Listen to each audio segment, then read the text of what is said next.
She is psychologically सिक। अंदर में उसकी प्लानिंग है जो वो ऑलरेडी कर चुकी है अपने प्रेमी के साथ में, लेकिन बाहर से वो खुश है। यानी कि 4 आदमियों के साथ में प्लान करना ये कोई मामूली बात नहीं है। सब कुछ ले लिया है, मंगलसूत्र और साथ में उसको छोड़ दिया अंगूठी को, क्योंकि ये क्या थे, ये निशानियां थी उसकी। इमोशन उसमें है because she is very much attached with Raju. Psychopath और नार्सिसिस्ट दोनों कभी किसी से इमोशनली अटैच नहीं होते। नार्सिसिस्ट भी करते हैं मर्डर, पर उनके मर्डर इस तरह से नहीं होते। ज्यादातर नार्सिसिस्ट अनफेथफुल होते हैं, जैसे इनफिडल है किसी की वाइफ, वो सोचती है मेरा ये राइट है मैं किसी के साथ भी सेक्स करूं। तो क्या ये सोनम अच्छी पॉलिटिशियन बन सकती है? बन सकती है ना। लव मैरिज वाले में आप देखोगे ज्यादा होता है। पहले बहुत कम इंसिडेंस हुआ करती थी पर्सनालिटी डिसऑर्डर्स की, और अब 6% लोग 7% लोग पर्सनालिटी डिसऑर्डर के हो गए। ये क्या हो रहा है? तो यूएसए में तो जो एपिडेमिक ऑफ पर्सनालिटी डिसऑर्डर्स, वहां पे तो मैरिज इंस्टीट्यूशन ऐसा लगता है जैसे कोलैप्स हो गया है। इसका मुख्य कारण जो रहा फर्स्ट और सेकेंड वर्ल्ड वॉर, महाभारत के बाद भी वैसा ही हुआ। एक कहावत तुमने सुनी होगी, कहीं का ईंट कहीं का रोड़ा, भानुमति न कुंडवा जोड़ा। वो भानुमति कौन थे? दुर्योधन की वाइफ थी जो बच गई थी दुर्योधन के मरने के बाद, और उसकी शादी किससे करवाई गई? आज जो यहाँ हो रहा है सब कुछ पहले वहां हुआ है यूरोप में, अब हम उनकी नकल कर रहे हैं। वो जो इमोशनल बातें पति पत्नी में होनी चाहिए थी वो क्योंकि समाप्त इसलिए हो जा रही हैं। ये गुजरात में इतने सारे जो सो कॉल्ड फेक एनकाउंटर्स हुए थे इशरत जहां का, इसको भी इन्वेस्टिगेट करने के लिए आपको बुलाया गया था, ये जेन्युइन थे? पहला मैंने हिरन पांड्या पे किया था। तो आज तो इस टाइप की चीजें होती हैं कि इसमें तो कहीं ना कहीं मोदी का हाथ था। तो आपने तो पूरा केस देखा, तो आपका क्या एनालिसिस था? फिर बाटला हाउस आया, तो एनकाउंटर असली था? एक लेडी वर्जिन निकली, एक बच्चा हुआ था। कैसे पता करते हैं साइंटिफिकली? सर मैं अपने आप को बहुत ही गौरवान्वित महसूस कर रहा हूँ आपसे मिलके और आपसे यहाँ पे बात करके, क्योंकि आपका जो करियर रहा है वो बहुत ही सार्थक और उपलब्धियों से भरा रहा है। फरवरी 1991 में आपने एम्स में देश की शायद सबसे पहली डिपार्टमेंट ऑफ फॉरेंसिक साइंस में डीएनए फैसिलिटी शुरू की थी, तब मैं पैदा भी नहीं हुआ था। और जितने भी हमने अपने बचपन में जितने भी आइकॉनिक क्रिमिनल केसेस हम न्यूज़ में पढ़ते थे, उनमें कहीं ना कहीं शायद ही कोई ऐसा केस होगा जिसमें आप इन्वॉल्व ना रहे हों। कोर्ट्स, पुलिस, सीबीआई वगैरह ने आपकी मदद ना ली हो उनको सॉल्व करने में। जैसे Nithari killings, Nitish Katara murder case, Asiya Nilofar का जो शोपियां में डबल मर्डर केस हुआ था, सोहराबुद्दीन, तुलसी प्रजापति, इशरत जहां के जो एनकाउंटर्स हुए थे, हरेन पांड्या का जो मर्डर हुआ था, दादरी का जो एयर क्रैश हुआ था, तो बहुत सारे, भंवरी देवी का जो मर्डर किया गया, तो बहुत सारे ऐसे आइकॉनिक केसेस हैं। लिस्ट बहुत लंबी है और इनमें से कुछ पे हम बात करेंगे, क्योंकि कुछ ऐसे केसेस हैं जिन पे आपने बहुत डिटेल में लल्लन टॉप के अपने इंटरव्यू में बहुत चीज़ें बताई हैं, तो हम उनको रिपीट नहीं करेंगे दोबारा। हम इनमें से कुछ केसेस पे बात करेंगे, बट जो हमारा मुख्य चर्चा का आज विषय रहेगा वो ये है कि जो एक नया ट्रेंड चल पड़ा है देश में, पत्नियां जो हैं अपने पतियों को मरवा रही हैं या मार रही हैं। ये बहुत ही इम्पॉर्टेंट कॉन्वर्सेशन है, क्योंकि अब सिचुएशन ये आ गई है कि लोग अब ये बोल रहे हैं कि अब तो हम शादी नहीं करेंगे। तो ये एक बहुत ही एंड ऑफ सिविलाइजेशन का सिनेरियो है जहाँ पे लोग शादी करने से ही कतरा रहे हैं। तो ये सोनम वाले केस में सर मैं स्पेसिफिकली जाना चाहूँगा, क्योंकि ये बहुत ही डिस्टर्बिंग केस है, और जब आप शादी की वीडियो देखते हैं तो सब कुछ बहुत ही नॉर्मल लग रहा है। वो लड़की भी बहुत नॉर्मल तरीके से सारी चीज़ों में पार्टिसिपेट कर रही है, और कोई नहीं कह सकता उन शादी की वीडियोस को देखने के बाद कि वो उसके दिमाग में उसको मारने की, अपने पति को मारने की प्लानिंग भी चल रही है। बट वो होता है, और बहुत ही इंटरेस्टिंग केस डिटेल्स भी निकल के आ रही हैं कि जब वो उसको मार रहे थे मैशेटे से, तो वो वहाँ से भाग गई जब वो दर्द से कर्रा रहा था उसका पति, और जब उसकी बॉडी को डिस्पोज ऑफ करना था तो वो वापस आ जाती है। तो ये क्या साइको एनालिसिस है इस चीज़ का? कोई भी जब इस तरह का मामला कोई आदमी करता है, क्रिमिनल एक्टिविटी करता है, जैसे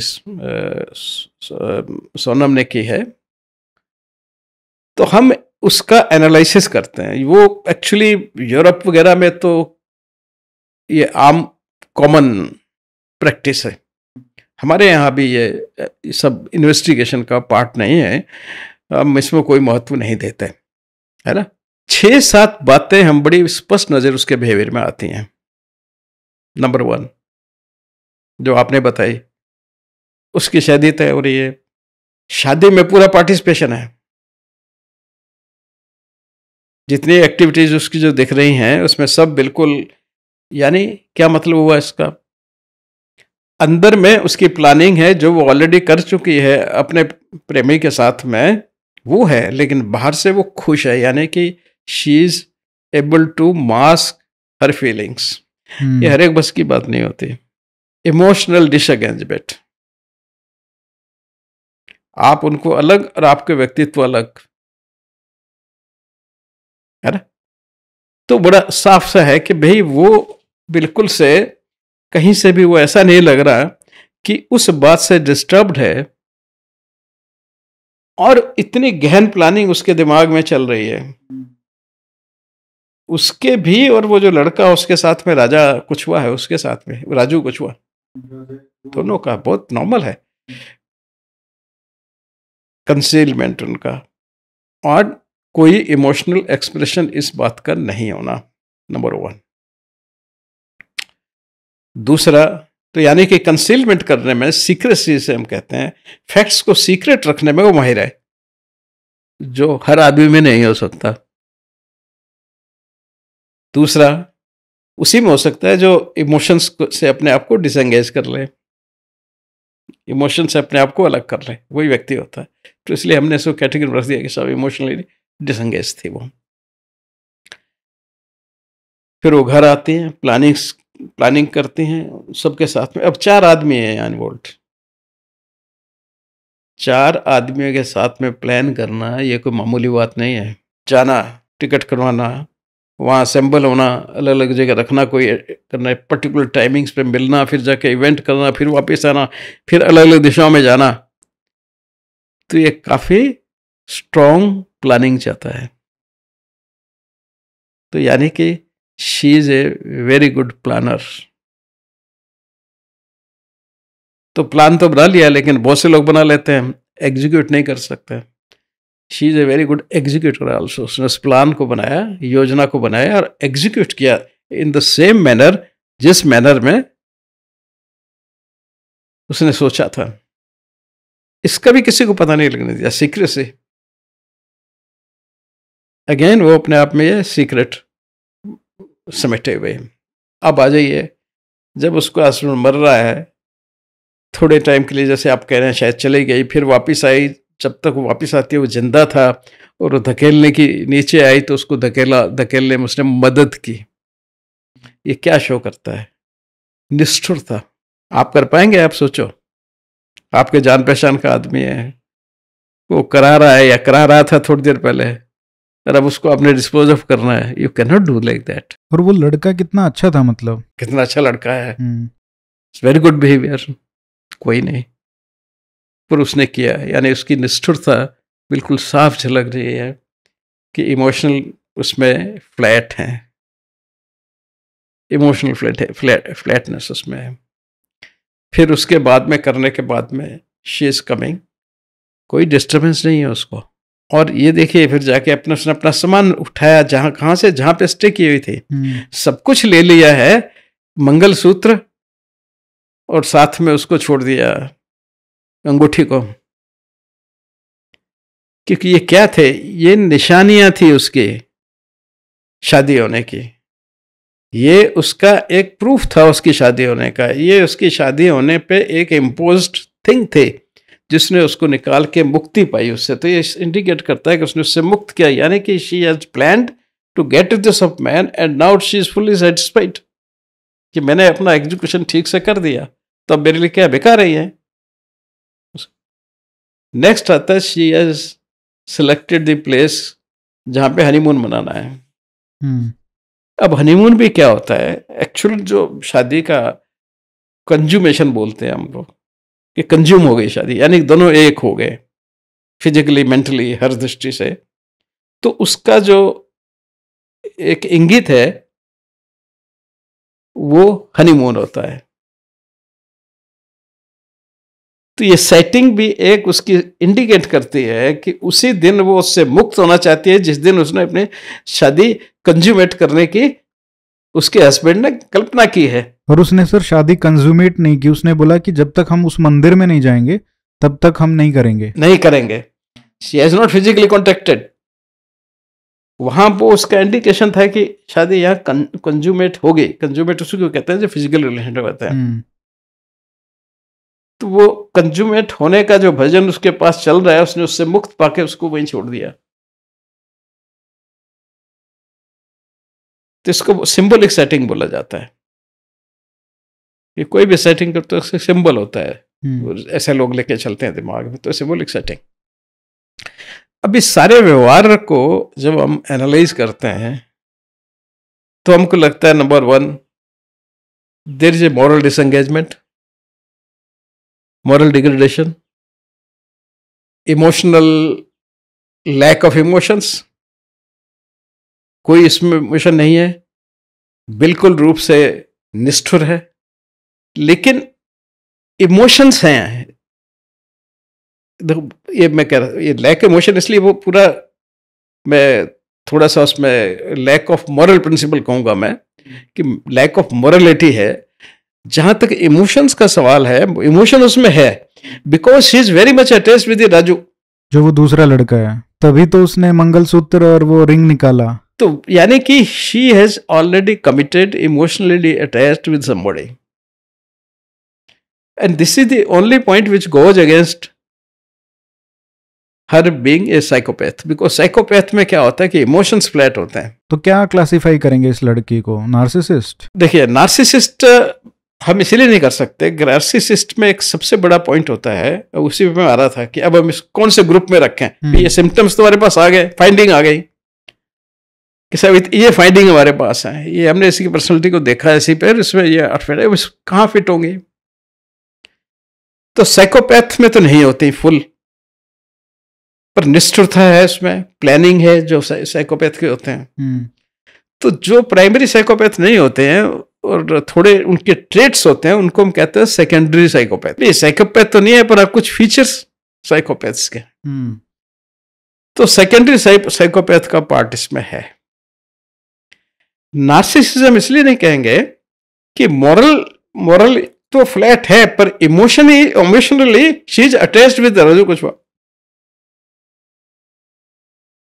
साइकोपैथ और नार्सिसिस्ट दोनों कभी किसी से इमोशनली अटैच नहीं होते। नार्सिसिस्ट भी नहीं होते ना। ओह, नार्सिसिस्ट इमोशनल अटैचमेंट किसी ने फ्लैट होता है। ठीक है, वो कुछ भी कर सकते हैं, प्यार नहीं हो सकता उनको। अच्छा। प्यार होने की एक्टिंग बहुत अच्छी करेगी, इसलिए बहुत से लोग कहते हैं, इस पे बोलना ठीक नहीं रहेगा कि एक्टर वगैरह जो होते हैं ना, they are some of them may be narcissist. हाँ, वो तो ऑफ कोर्स, पॉलिटिशियंस, एक्टर्स। तो वो क्या है कि अब वो narcissist because she so emotional, rather अपने उस इमोशन के खातिर सब कर रही है। अब वो इमोशन बुरा हमें इसलिए लग रहा है कि साहब हमारी मर्जी के मुताबिक नहीं है, हमारी भावनाओं के अगेंस्ट में है उसकी वो भावना, तो इसलिए हम कह रहे हैं कि साहब ये गलत है वो भावना, लेकिन भावना है, भावना तो भावना है ना। तो यानी इसलिए वो नार्सिसिस्ट, फिर ग्रैंडियोसिटी होती है नार्सिसिस्ट में बहुत ज्यादा। ग्रैंडियो अपने बहुत बड़ा समझना, तो उसका व्यक्तित्व ही अलग होता है ग्रैंडियोसिटी का, वो और फिर कंट्रोल की एक बहुत बड़ी उसमें होती है। तो यहाँ कंट्रोल। तीसरा चौथा, उनको अपनी प्रशंसा बहुत चाहिए नार्सिसिस्ट को ऑलवेज एडमिरेशन, तो उनकी ऑक्सीजन है, बिना एडमिरेशन के तो वो मर जाएंगे। यहाँ वो एडमिरेशन से दूर भाग रही है। कैसे? अरे भाई कितना फैमिली उसको प्यार कर रही है। हाँ, अच्छा, दैट वे। कितने उसके लिए सजावट दे कर रहे हैं, कितने हर जगह सो गाना है हर, and she is not participating that well, she is not feeling pleased anywhere. Interesting है ना।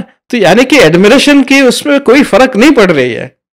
नार्सिसिस्ट तो एडमिरेशन से अपना शायद विचार चेंज कर लेते, बिकॉज वो एडमिरेशन के भूखे होते हैं वो तो एडमिरेशन से उसको कोई मतलब नहीं है, उससे कोई अटैचमेंट नहीं हो रहा है उसको, तो इसलिए नार्सिसिस्ट तो बिल्कुल नहीं है वो।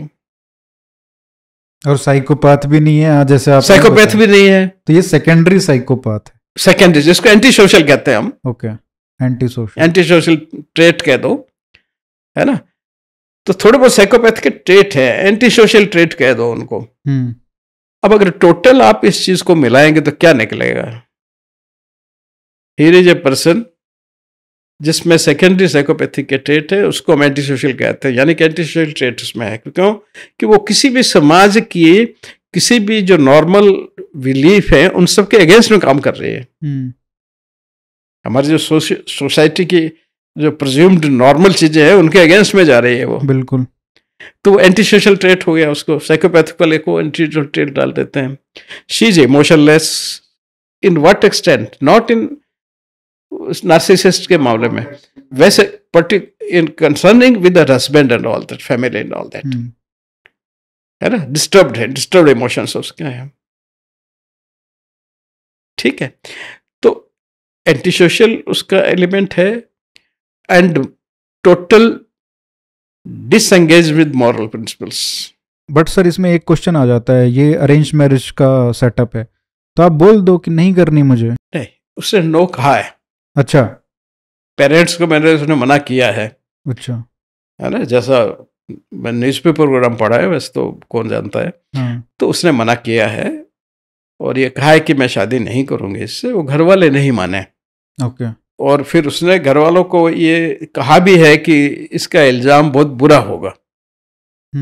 तो यानी कि उसका जो उसकी प्लानिंग जो है वो उसके दिमाग में उससे पहले ही आ गई है, काफ़ी शुरू में आ गई है। जब एंगेजमेंट वगैरह सब होने वाला है, हो चुका है तय, जब हुआ है तो तभी से वो प्लानिंग अपना उसका माइंड उसका एक्टिवेट तब से हो चुका था। And she has made it कि ठीक ऐसे शादी करेंगे और इस तरह से भागना है, इस तरह से करना है। And that's how she was successful. Personality disorders क्या होते हैं, इसके दो फैक्टर होते हैं। मैं आप ही की बात जवाब के लिए ये बता रहा हूँ कि क्यों इंसिडेंस बढ़ती जा रही है। कुछ तो जेनेटिकली हम इनहेरिट करते हैं अपने पेरेंट्स से, जो भी हमारा जीन चला आ रहा है। पर जो भी हम चीज़ इनहेरिट करते हैं जरूरी नहीं है वो मैनिफेस्ट हो जाए।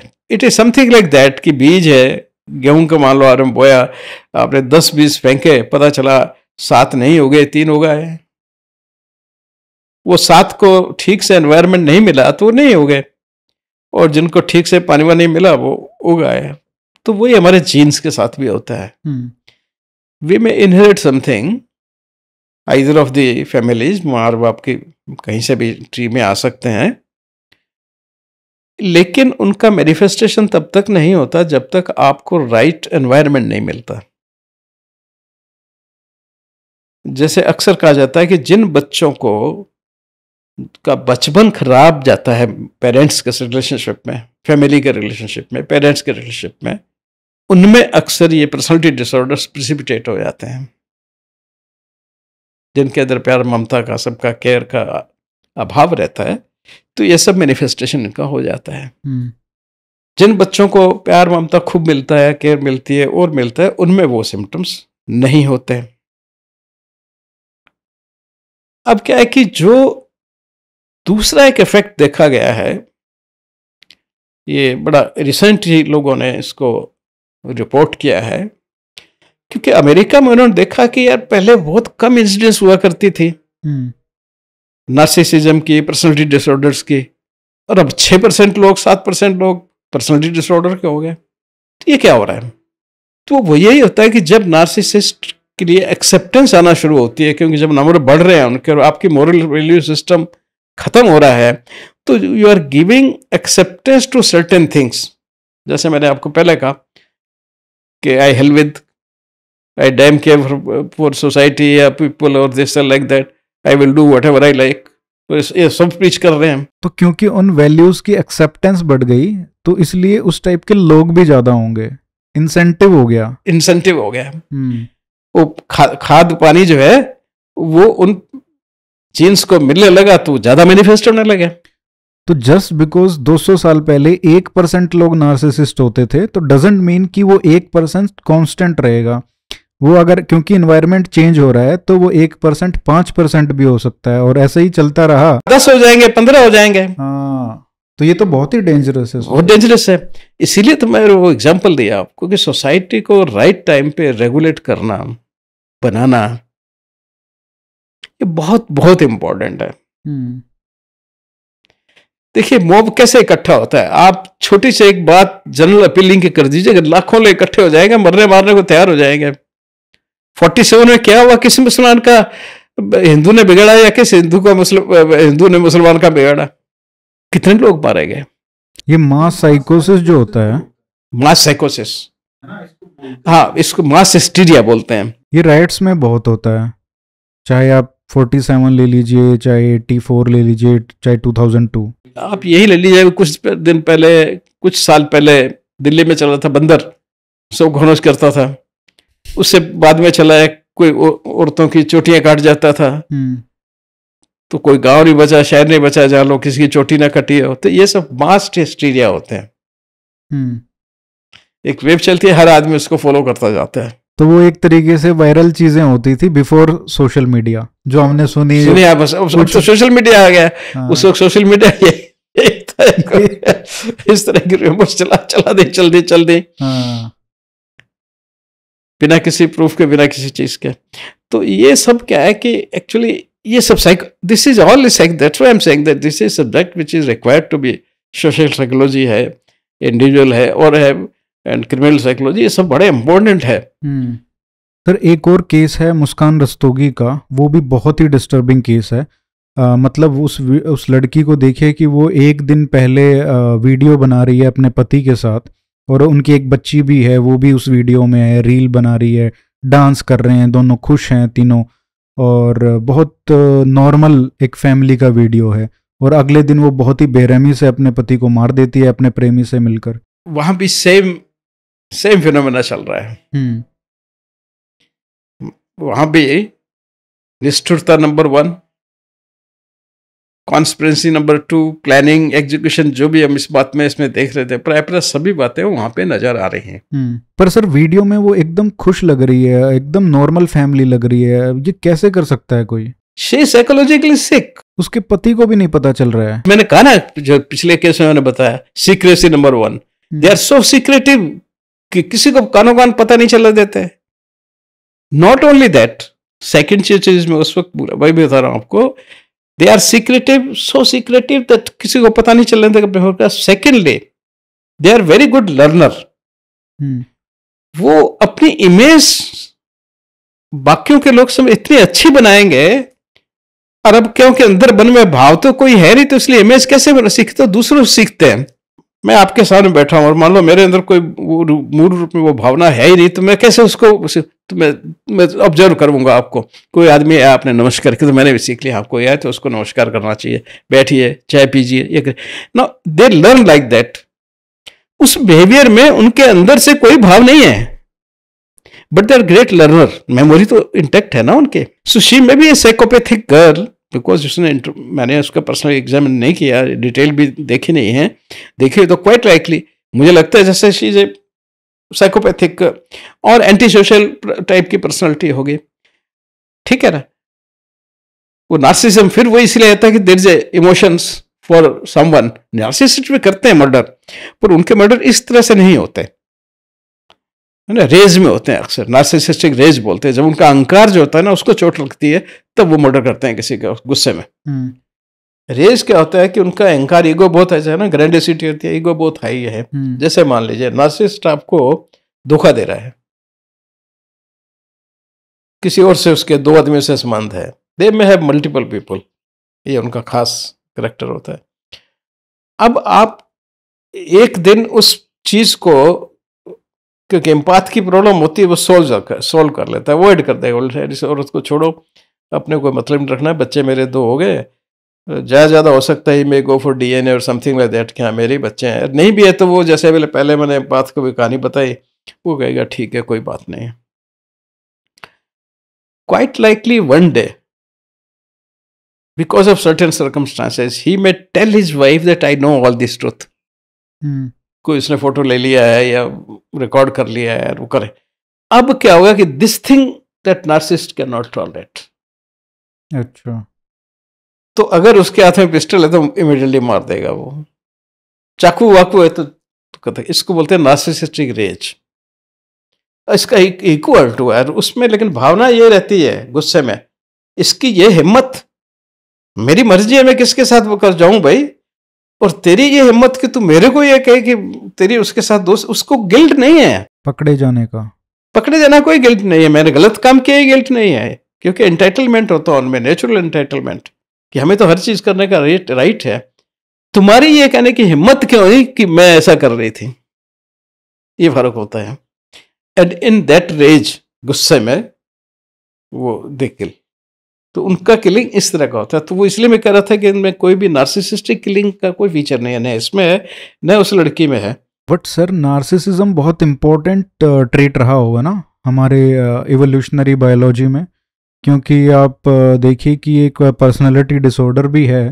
और जितने भी हम सक्सेसफुल हाइपर सक्सेसफुल लोग देखते हैं, politicians, CEOs, businessman, leaders, historical figures, उनका मतलब ऐसा लगता नहीं कि बिना नार्सिसिज्म के वो इतने कम्पिटिटिव फील्ड्स में सक्सेसफुल हो सकते हैं। Every politician is a narcissist, या मोस्ट ऑफ द एक्टर्स वगैरह जो है वो नार्सिसिस्ट है। बिल्कुल इवन पीपल से सक्सेसफुल एडमिनिस्ट्रेटर्स आर नार्सिसिस्ट, बिल्कुल। सक्सेसफुल बिजनेसमैन आर नार्सिसिस्ट, सबसे बड़े हिस्टोरिकल फिगर्स सारे नार्सिसिस्ट आपको मिलेंगे, पैसे वाले सब यही चीज है। Because narcissistic traits are very necessary for the success, they lead to direct success. अब होता ये है कि उनकी लाइफ में ये बड़ी कम सिचुएशन आती है जहां उनको नार्सिसिस्टिक रेज को फेस करना पड़े।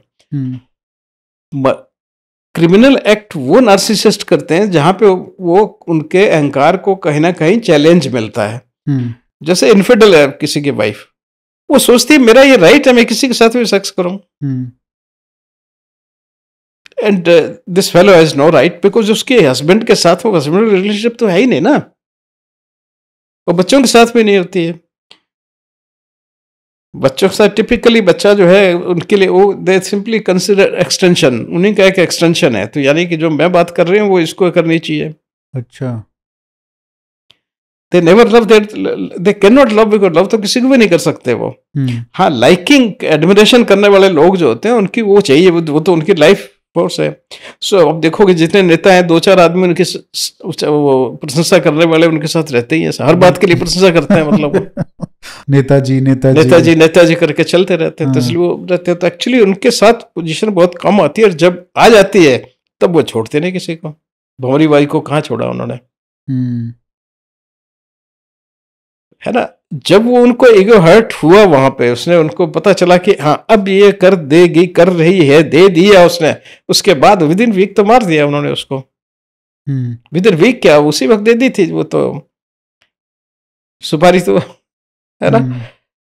तो एग्जीक्यूशन में टाइम लग गया। अब जो इतने सारे नेता हैं जो नार्सिसिस्ट हैं, जिनके पास बहुत पावर है, तो ऐसा नहीं हो सकता कि वो किसी का मर्डर करवा दें जो उनकी बात ना माने? ये साइकोपैथ और नार्सिसिस्ट लोग नहीं करते। अच्छा, तो ये कौन करता है? जो नार्सिसिस्ट है ना, वो तो मैंने कहा रेज में करेगा। हाँ। साइकोपैथ प्लानिंग में करता है, उसको तो इमोशंस होते नहीं, वो तो मशीन है। नार्सिसिस्ट भी एक मशीन ही है, पर थोड़ा बहुत थोड़ा डिफरेंट है। जो साइकोपैथिक है वो तो बिल्कुल एक मशीन की तरह है, उसको कोई फीलिंग्स कोई कुछ नहीं है, बस उसका तो एक मतलब किलिंग मशीन की तरह काम कर रहा है वो, ठीक है ना। फिर उसको रिपीट कर रहा है, because it's give some kind of a pleasure to him, तो उसको फिर वो रिपीट करता रहता है उस टाइप के। उसके अलावा जो इनकी जो आपके स्कीमर्स एंड प्लानर्स जो होते हैं, वो ज़्यादातर मैकिवेलियनिज्म के होते हैं। मैकिवेलियनिज्म क्या होता है, जो मैं उसमें भी सस्पेक्ट कर रहा था, ये जो सोनम वाले केस में भी, शी में भी मैकिवेलियनिज्म से सफर कर रही हो। मैकिवेलियन वाले जो लोग होते हैं वो अपना गोल सेट करते हैं। जैसे मैंने एमपी बनना है, अब उसके लिए गलत सही कुछ नहीं है, मारना किसी को, जीना जीवन देना और करना कुछ नहीं है, उसने वो गोल अचीव करना है। कोई ममता मतलब वो सब चीज खत्म, उसकी जो ऑब्सेशन है वो खाली गोल से है। And justify the means, her mean is justified. उसके लिए कोई भी मीन गलत नहीं है, चाहे किसी का मर्डर करना है, चाहे कुछ करना है। एक्चुअली मैकियावेलियन था भी वही। ये लड़की भी मैकियावेलियन नहीं लगती है, ये जो सोनम थी। तो क्या ये सोनम अच्छी पॉलिटिशियन बन सकती है? बन सकती थी, है ना। यस, अगर वो पॉलिटिक्स में जाते, तो प्लेसमेंट की बात है। सर, क्या ये नार्सिसिस्ट लोग जो हैं, इनका क्योर पॉसिबल है? कोई ट्रीटमेंट पॉसिबल है, या फिर जो जिस टाइप के ये हो एक बार हो गए वैसा ही रहेगा? ट्रीटमेंट तो सब जगह सारे क्लेम करते हैं जो भी साइकोथेरेपिस्ट हैं, है ना, they claim that we can treat them. मेरा ऐसा ख्याल है कि ट्रीटमेंट तो नहीं, रिहेबिलिटेट कर सकते हो। अच्छा, वही कांस्टेंट रेगुलेशंस है, because they are basic tendencies. Makeup ऐसा है आपका, बहुत मुश्किल है। हाँ, you can tame them down, और आप उनके कुछ है एग्जाम्पल्स, जैसे आई नो वन, मैंने देखा है, वही मीडिया पे ही देखा है मैंने। He is a narcissist, he accept that I was a narcissist, and now he himself is a psychotherapist. लेकिन आई थिंक दैट कभी न कभी प्रेसिपिटेशन वापस हो सकता है, चांसेस सिचुएशन पे। But there are people who claim that they have been absolutely treated, और there are many psychotherapists who are providing treatment at बहुत ज़्यादा यूरोप में तो बहुत, अमेरिका में तो बहुत कॉमन है। अगर मेरे ख्याल में एक साइट निकालोगे तो कितने ही साइकोएनालिस्ट, साइकोथेरेपिस्ट और वो निकल आएंगे नार्सिसिज्म के लिए। कौन सी ऐसी झूठ है जो ये नार्सिसिस्ट लोग अपने बारे में मानते हैं कि आप वो बस्ट कर दो तो इनका जो वर्ल्ड व्यू है वो टूट जाएगा? They will go in rage. अच्छा, प्रॉब्लम ये है, तो यू कांट करेक्ट इट। वो करते तो फिर वो साइकोथेरेपी में ठीक है, स्लोली एग्जांपल्स दे करके, इंटरेक्शन करके, बात करके और करके आप उनको बता सकते हो। और जैसा क्लेम भी कर रहे हैं कुछ लोग कि भाई दे गॉट ट्रीटेड, मैं एक जनरल अपने से कर रहा हूँ क्योंकि मैंने ट्रीटमेंट के पार्ट में हिस्सा नहीं लिया है, कि I find it little difficult. मैंने फैमिली क्लिनिक रन करता रहा काफ़ी टाइम तक, 20-22 साल तक मैंने एम्स में, जहाँ पे कोर्ट से रेफर होकर के खास करके मैरिज डिस्प्यूट के केसेज आते थे, तो काफ़ी चीज़ों को हम संभाल लेते थे, उनको ठीक कर लेते थे, लेकिन इन मैनी केसेस में they used to rebounce back, तो बड़ा डिफ़िकल्ट है उसको। उतना ज़्यादा लंबा एक्सपीरियंस मेरा चला नहीं, अगर मैं 15-20 साल वैसे काफ़ी पीरियड था, पर मोस्ट लीगल सिचुएशन थी, इसलिए वापस नहीं आती हैं आपके पास में, तो वो था। सर, अब बात ये आती है कि अगर इस टाइप के कैरेक्टर्स हमारे जीवन में आते हैं, चाहे दोस्त हैं, चाहे पार्टनर्स हैं, चाहे लाइफ पार्टनर्स देख रहे हैं आप, तो ऐसे क्या कुछ रेड फ्लैग्स होते हैं इन नार्सिसिस्ट के या साइकोपाथ्स के या सेकेंडरी साइकोपाथ्स के, एंटी सोशल एलिमेंट्स के, जो हम आइडेंटिफाई कर सकें उनके कैरेक्टर को और खुद को बचाया जा सके? बिल्कुल है, ये हर जो नार्सिसिस्ट या कह दिए जितने भी 10 तरह की पर्सनैलिटीज मैंने बताई, क्लस्टर A, B, C तीनों की, सबके सिम्टम्स दिए हुए हैं। बट प्रॉब्लम कहाँ उठती है कि इनमें सारे के सारे जो है ना, अपने सिम्टम्स को कंसील करने में बड़े मास्टर होते हैं। हाँ, तो वो कैसे पता करें? अब वो तो डील करने में आपको पता चलेगा, या आप साइकोलॉजिकली डिटेल्ड उसका एग्जामिनेशन कराओ। वो तो पॉसिबल नहीं है ना कि अब आप डॉक्टर के पास लेके जाएं। फर्स्ट इंस्टेंस में हो सकता है डॉक्टर भी कहे कि एब्सोल्यूट नॉर्मल है। ठीक है, बिल्कुल, है ना। अब सर, इसमें दो बातें हैं। अगर आप लव मैरिज कर रहे हो तो मतलब आपके पास थोड़ा टाइम होता है एक दूसरे को जानने का, राइट? आप जान पहचान करते हो। लव मैरिज वाले में आप देखोगे ज्यादा होता है, because again they are very good actors. अच्छा, देखिए नार्सिसिस्ट जैसे है, he is always worried very much about his image, अंदर कुछ नहीं है, खाली है। लेकिन हमेशा एक नार्सिसिस्ट की इमेज सोसाइटी में बहुत अच्छी हो गई। ओके, क्योंकि वो लोगों से बिहेवियर लर्न करते हैं और एक इमेज बनाते हैं, क्योंकि उनको एडमिरेशन चाहिए ना, देर उनकी ऑक्सीजन एडमिरेशन है। वो एडमिशन लेने के लिए उनको अच्छा अपने आप को लोगों के सामने पेश करना पड़ेगा, तो दे लर्न। उसमें भावना नहीं है, तो बिना भावना के एक लर्निंग है, उस लर्निंग से they develop a kind of A personality. Artificial, नकली बना लिया, तो उससे करते उसको पकड़ना बड़ा मुश्किल होता है। तो फैक्चुअली स्पीकिंग तो हम ये कहेंगे कि जब डील करोगे तो ही पता चलेगा उसका। It's very difficult to detect them de novo by, उस तरह का लिटमस टेस्ट अभी डेवलप हुए नहीं है, क्योंकि इतना काम भी नहीं हुआ है। I tell you, personality disorders पे काम भी बहुत कम हुआ है। बाहर अब बहुत ज्यादा अवेयरनेस आई है, बिकॉज देर एपिडेमिक है। वो तो यूएसए में तो there epidemic of personality disorders, है ना, क्योंकि वो सोसाइटी को बना ही दिया ऐसा कि वो तो बिल्कुल, जो बिल्कुल कहीं ना कहीं थोड़ा बहुत भी कहीं पुराना बीज भी पड़ा हुआ है तो वो भी पल्वित हो रहा है। और इंडिया में मैं देख रहा हूँ होगा, जब आप इतनी बात कहते हो, हर आदमी में रोज 10 बार सुनता हूँ, मुझे क्या, I am worried about my, अखबार में भी आता है बहुत बार, you should not care for anybody, दूसरे क्या सोचते हैं, आपको क्या सोचना, आप ये सोचो आपको क्या अच्छी चीज लगती है, आप अपने लिए जियो। It's a common thing today कि आप अपने लिए जियो, which is absolutely wrong. If you have to live in a society, तो अब ये ऐसी चीजें जब चल रही हैं हमारे यहाँ, तो नेचुरली ऐसे लोगों की संख्या बढ़ेगी। तो सर कुछ तो बता दो, मतलब लोग शादी करने से कतरा रहे हैं, और इंडिया में तो ज़्यादातर अरेंज्ड मैरिज होती हैं, तो वहाँ पे तो एक दूसरे को जानने का टाइम ही नहीं होता है, तो मतलब लोगों को पता कैसे चलेगा कि इससे बच के रहना है? एक हमने 1973 या 4 में, उस वक्त डाइवर्स होना चाहिए कि नहीं होना चाहिए, ये एक बहुत डिबेट चल रही थी।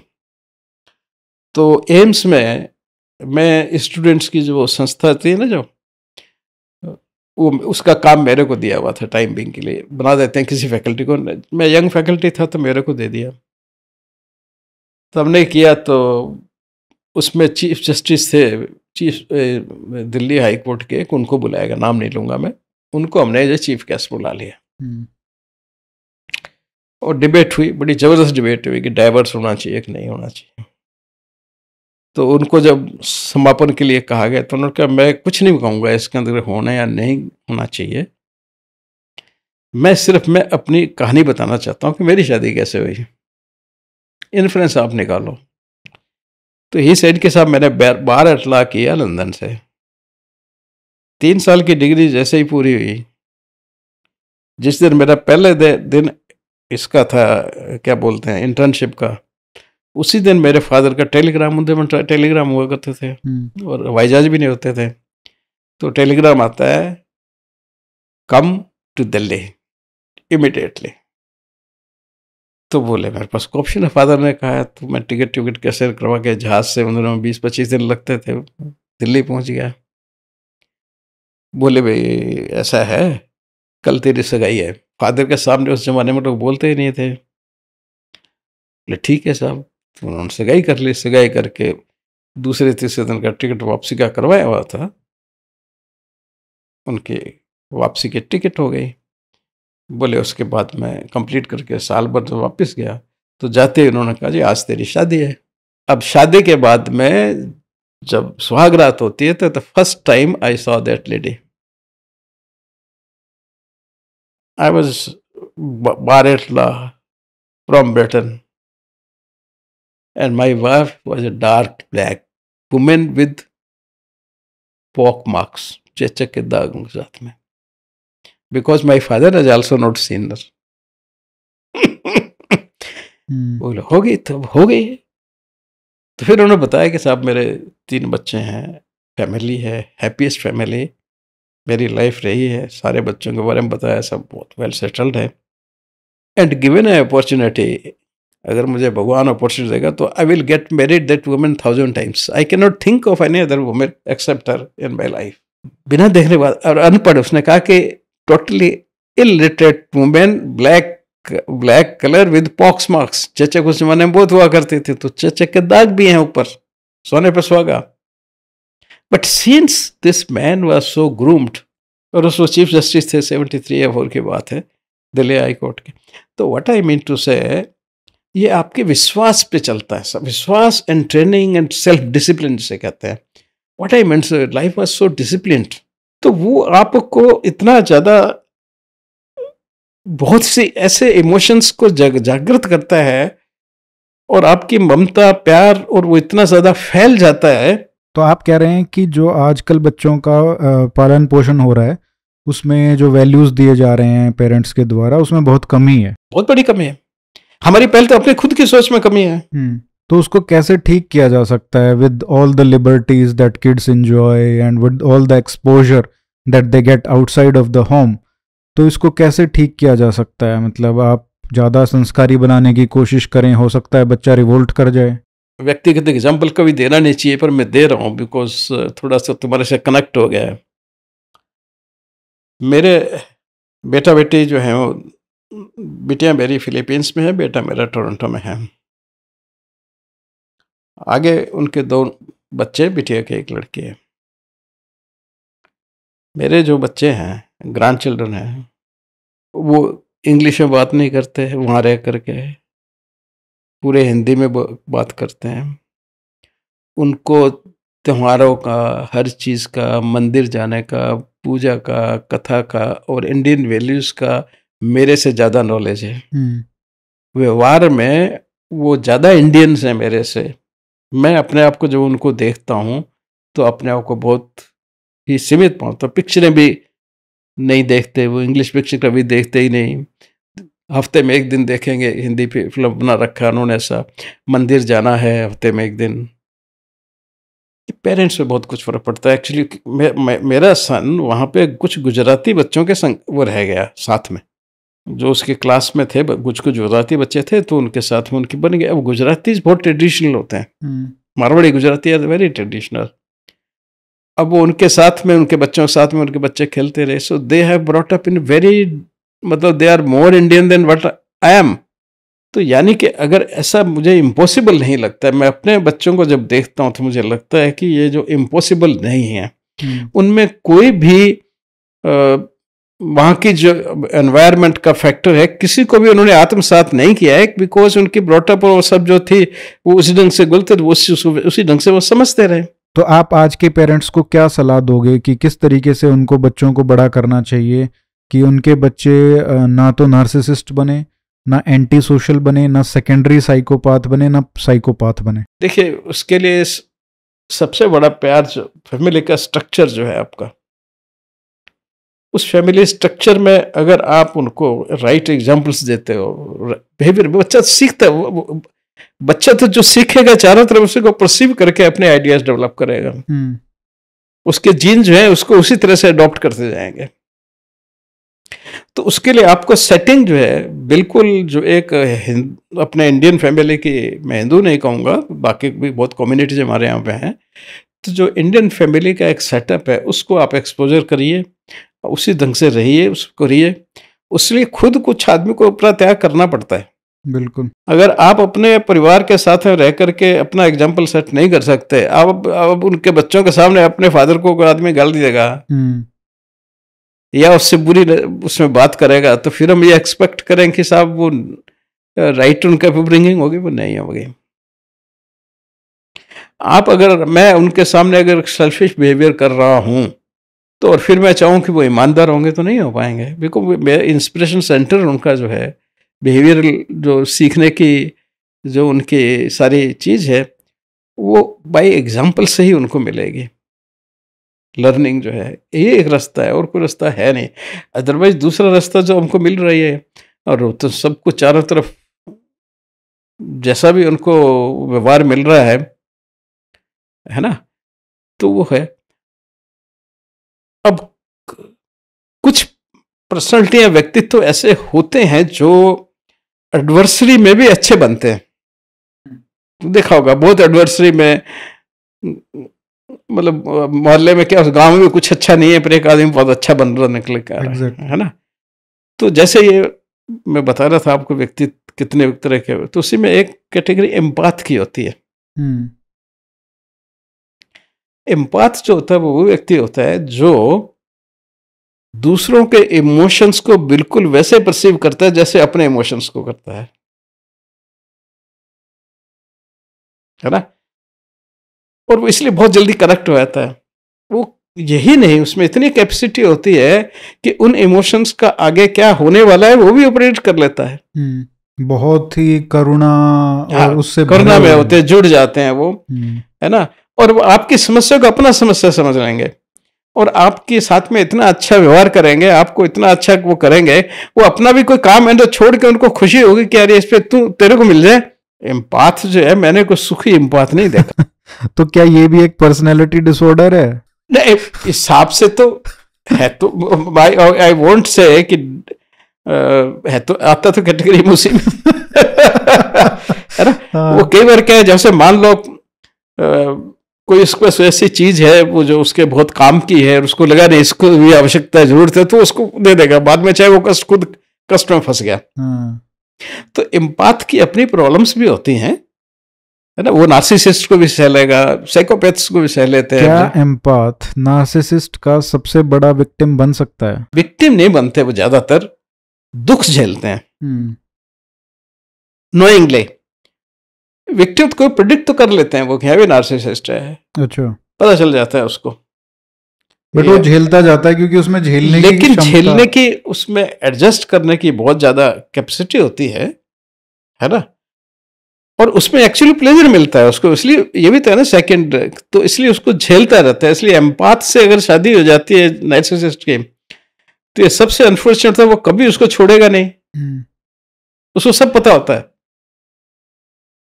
ज्यादातर नार्सिसिस्ट अनफेथफुल होते हैं, कभी अपने हस्बैंड को फेथफुल नहीं होंगे, किसी चीज पे विश्वास, धोखेदार, जो जितने आप प्रकार से उनमें से मिल जाते हैं, लेकिन ये एम्पाथ उनको छोड़ेगा नहीं, उसको धोखे जिंदगी में सबसे ज्यादा होंगे। ही is a magnet for narcissist, वो जहां भी जाएगा आसपास के जितने भी साइकोपैथ हैं वो सब उससे चिपक जाएंगे। काफी इंटरेस्टिंग है। तो he is the person who is always in problem and harming nobody. पर इस सेंस में तो ये भी कह सकते हैं कि जो नार्सिसिस्ट है, साइकोपाथ है, वो एम्पाथ को ज्यादा हर्ट भी नहीं कर पाता होगा क्योंकि वो सिचुएशन ही नहीं आती कॉन्फ्लिक्ट की।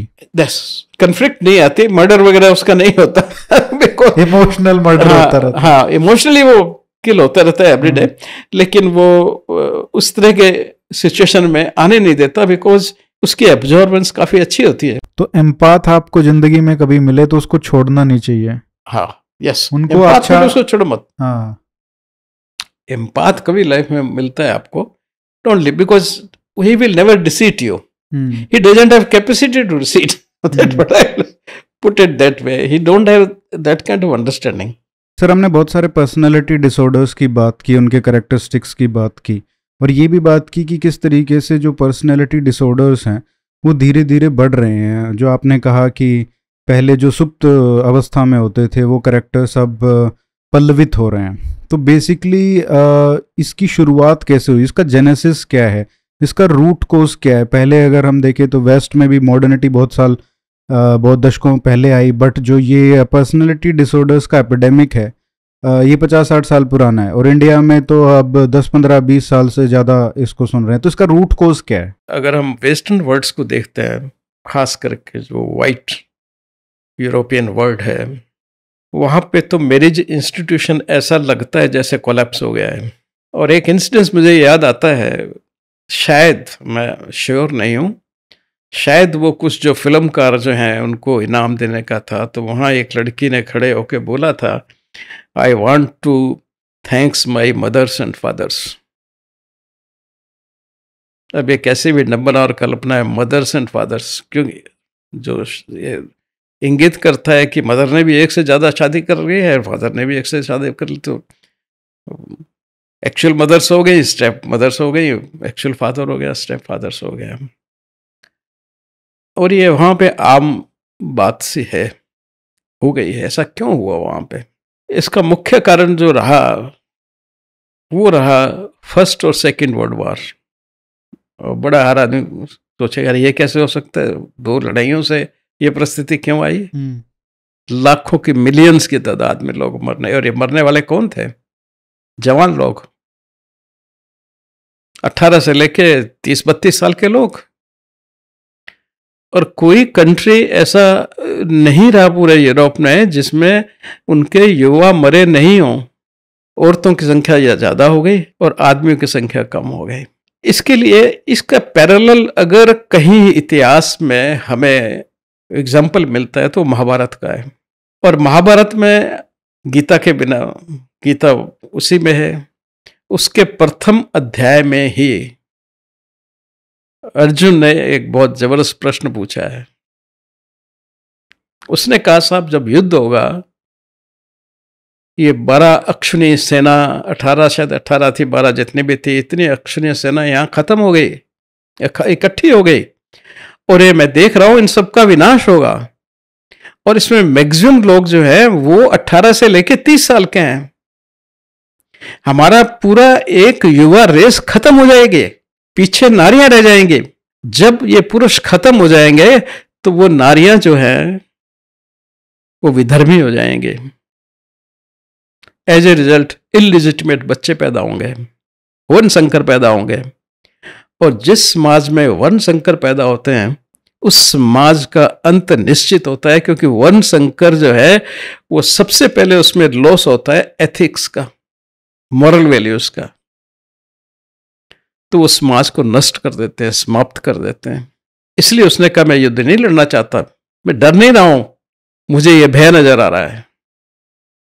कृष्ण ने खूब जवाब दिए हैं, पर इस सवाल का जवाब उसने कहीं नहीं दिया है, और शायद उनको मिला भी नहीं, इसीलिए उन्होंने अंत में अपना वो विशाल रूप दिखा करके, विराट रूप दिखा करके, और मैं तो व्यक्तिगत कहता हूं कि उसको सम्मोहित करके उसने युद्ध में करवा दिया। और नतीजा क्या हुआ? महाभारत के बाद भी वैसा ही हुआ। एक कहावत तुमने सुनी होगी, कहीं का ईंट कहीं का रोड़ा, भानुमति ने कुंडवा जोड़ा। वो भानुमति कौन थे? वो भानुमति दुर्योधन की वाइफ थी, जो बच गई थी दुर्योधन के मरने के बाद। और उसकी शादी किससे करवाई गई? अर्जुन से। जो जीवित रहे उन सबको अनमेल बनाए गए, और उससे जो रेस आगे पैदा हुई, किस किस तरह की शादियां हुई है वो आप उसको एक्सप्लोर करिएगा वहां पे। क्योंकि फिर वेद व्यास ने कहा भी समाज तो चलाना पड़ेगा, कैसे भी चलाओ। यूरोप में एग्जैक्टली वही हुआ। बहुत सी स्टडीज जैसा बताती हैं कि 45 के बाद में जो इलिजिबल चिल्ड्रंस की थी वो संख्या बहुत बढ़ गई। ये सब 60s में आके जब बड़े हुए, इन्होंने विप्लव किया। फेमस है रिवोल्ट जो हुआ, हरे राम हरे कृष्णा इसको मूवमेंट कहते हैं। वो कौन लोग थे? वो वही लोग थे जो वर्ल्ड वार के बाद इलिजिबल, मैं इलिजिबल वर्ड यूज नहीं करूंगा, जिनकी पैदाइश है वर्ल्ड वार 2 के बाद में हुई थी, और उनको यह समझ में नहीं आ रहा था कि करोड़ों लोग क्यों मार दिए। तो Woodstock 69 was nothing but it was a revolt against the entire society कि तुमने क्यों तोड़ा रही है। कि उनको सारे मोरल्स बेकार लगने लगे, और उन मोरल्स को उन्होंने तोड़ा। उन लोगों ने अपने हर एक्शन को लेजिटिमेट करना था, कोई व्यक्ति ऐसे इलेजिटिमेट नहीं रह सकता। तो उन्होंने एक नया मूवमेंट चलाया, शादी भी बेकार है, परिवार भी रखना बेकार है, मैं और मैं।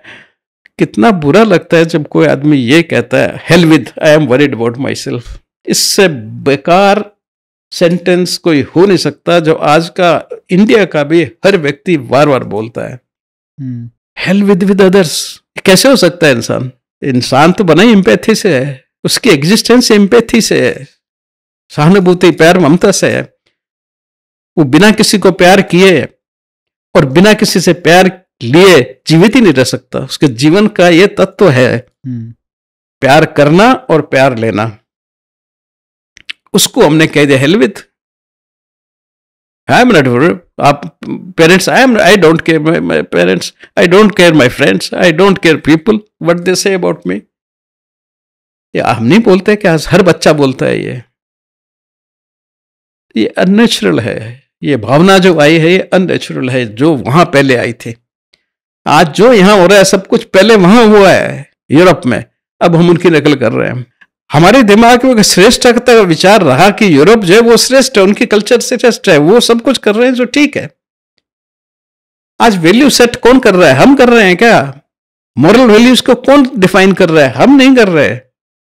वहां से डिफाइन होके आती है, हम उनकी नकल कर रहे हैं। तो वहां तो पहले ही हो चुका है। वहां तो पहले से पत्नियां मार रही थी हस्बैंड्स को, भाग जा रहे थे किसी और के साथ, पति भी पत्नियों को मार रहे थे। पति उस टाइप का रिलेशनशिप वहां रहा ही नहीं, शेष ही नहीं रहा। तो अब यहां भी होगा, क्योंकि हम नकल कर रहे हैं उनकी। ये जो विकास जिसको हम कह रहे हैं, उस विकास के साथ साथ में उनकी चीजें हमारे पास आ रही हैं, तो उनके विचार भी आएंगे साथ में। और सबसे बड़ा उसका अटैक होता है मोरल प्रिंसिपल्स पे। तो हमारे मोरल प्रिंसिपल उसके हिसाब से टूटते जा रहे हैं, और ये मोरल प्रिंसिपल जब हमारे टूट जाएंगे तो फिर हम स्वतंत्र पशु हैं। फिर तो हम जैसे पशु वेव करते हैं वैसे वो करेंगे। वस्तुस्थिति वहां पे है कि हम अपनी संस्कृति को समाप्त करते जा रहे हैं। मोरल वैल्यू सिस्टम जो बहुत स्ट्रांग था इंडिया में, भैया हमारा मोरल सिस्टम तो था प्राण जाए पर वचन ना जाए। दूसरे के लिए उन्होंने दादीच ने अपनी हड्डियां दे दी थी समाज के लिए, कर्म का है। तो यहां तो दूसरों को देख करके आनंद प्राप्त करने की थी भाई हमारी संस्कृति, तो दूसरों से छीन के आनंद लेने की नहीं थी। जब हम सीकर में गए तो जब मेरे फादर साहब ने घर बनाया, उसके पास में एक विधवा आश्रम था। उस विधवा आश्रम की हिस्ट्री लगभग 100-150 साल पुरानी थी। तो पुराने टाइम में क्या होता था कि औरत अगर विधवा हो गई या तो सती, वो सती नहीं होती है तो घर में नहीं रह सकती थी। वो विधवा आश्रम हुआ करते थे, उस आश्रम में छोड़ दिया था। सारी बड़े पैसे वाले लोगों की बेटियां थी वो। अब डेथ तो अनायास किसी की भी हो सकती है। अब आप सोचिए, उसमें एक शिव जी का टेम्पल था जिसमें entry of everybody is free.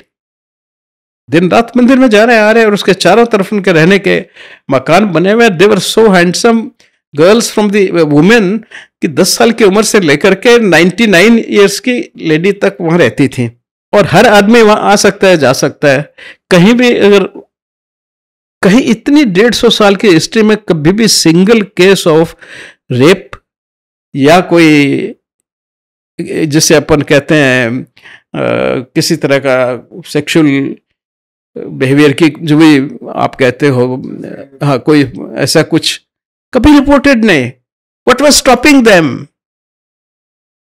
छोटे बच्चे से लेकर 100 साल का बुढ़े को वो लेडी बार मिल जाएगा, वो पैर छू के प्रणाम माता जी। इतना श्रद्धा लोगों की, इतना सब विश्वास सोचे तो वो खत्म ही, वो देख ही नहीं सकता, भाव आ ही नहीं सकता। और एक से एक सुंदर लड़कियां उसमें थी, क्योंकि यंग लड़कियां थी। ऑल वर मैरिड पीपुल, कोई कलकत्ता में, कोई मद्रास में, कहीं राजस्थान के लोग तो सब इधर उधर काम करते हैं, और वहां वो रहती थी। क्या रोक रहा था कि 150 साल में एक भी रिलेशन प्रेगनेंसी माना हुई, या कोई ऐसा इंसिडेंस दृष्टांत देने को नहीं है जहां पे कोई इमोरलिटी का किसी ने प्रयास भी किया हो। अब उस सोसाइटी में ये हो रही है कि औरतें मार रही, ये कैसे संभव हुआ?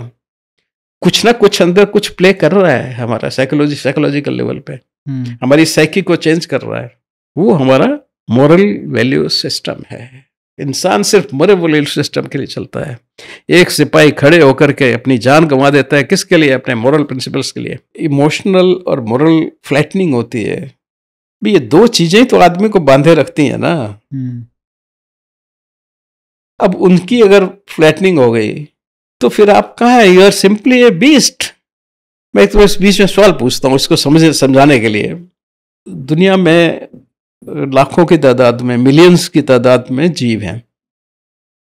हिंदू एस्टिमेट के हिसाब से 84 मिलियन, 84 लाख, 8.4 मिलियन जीव लाइफ है। अब उस लाइफ फोर्स में से खाली हम ही क्यों इस दुनिया के मास्टर बन गए, जबकि हम सबसे ज़्यादा डिफेंसलेस हैं? तो मैं पूछता हूँ अक्सर, तो मुझे लोग जवाब देते हैं कि हमारे पास अब ब्रेन है, बड़ा ब्रेन है, 1 किलो 1.25 किलो का ब्रेन है, जो किसी में नहीं है। हाँ बिल्कुल 1.25 किलो का ब्रेन हमारा है, बिल्कुल हमने माना। लेकिन फिर भी हम बहुत छोटे हैं दूसरे प्राणियों की कल्पना के कंपैरिजन में। ये आपके झज्जर में ही बर्ड सेंचुरी है, वहाँ कहाँ से आते हैं एनिमल? रशिया से, दूर दूर से 10-10 हज़ार किलोमीटर से चल के आते हैं, हर साल आते हैं, वहीं करते हैं, वहीं होते हैं, उनके बच्चे भी आते हैं। तो भाई कैसे पहुँचते हैं, कैसे पता चलता है उनको यहीं पे हमारा खाना मिलेगा? यहाँ हर साल आते हैं, फिर यहाँ से वापिस चले जाते हैं वहीं पे। कैसे नेविगेट करते हैं रास्ता?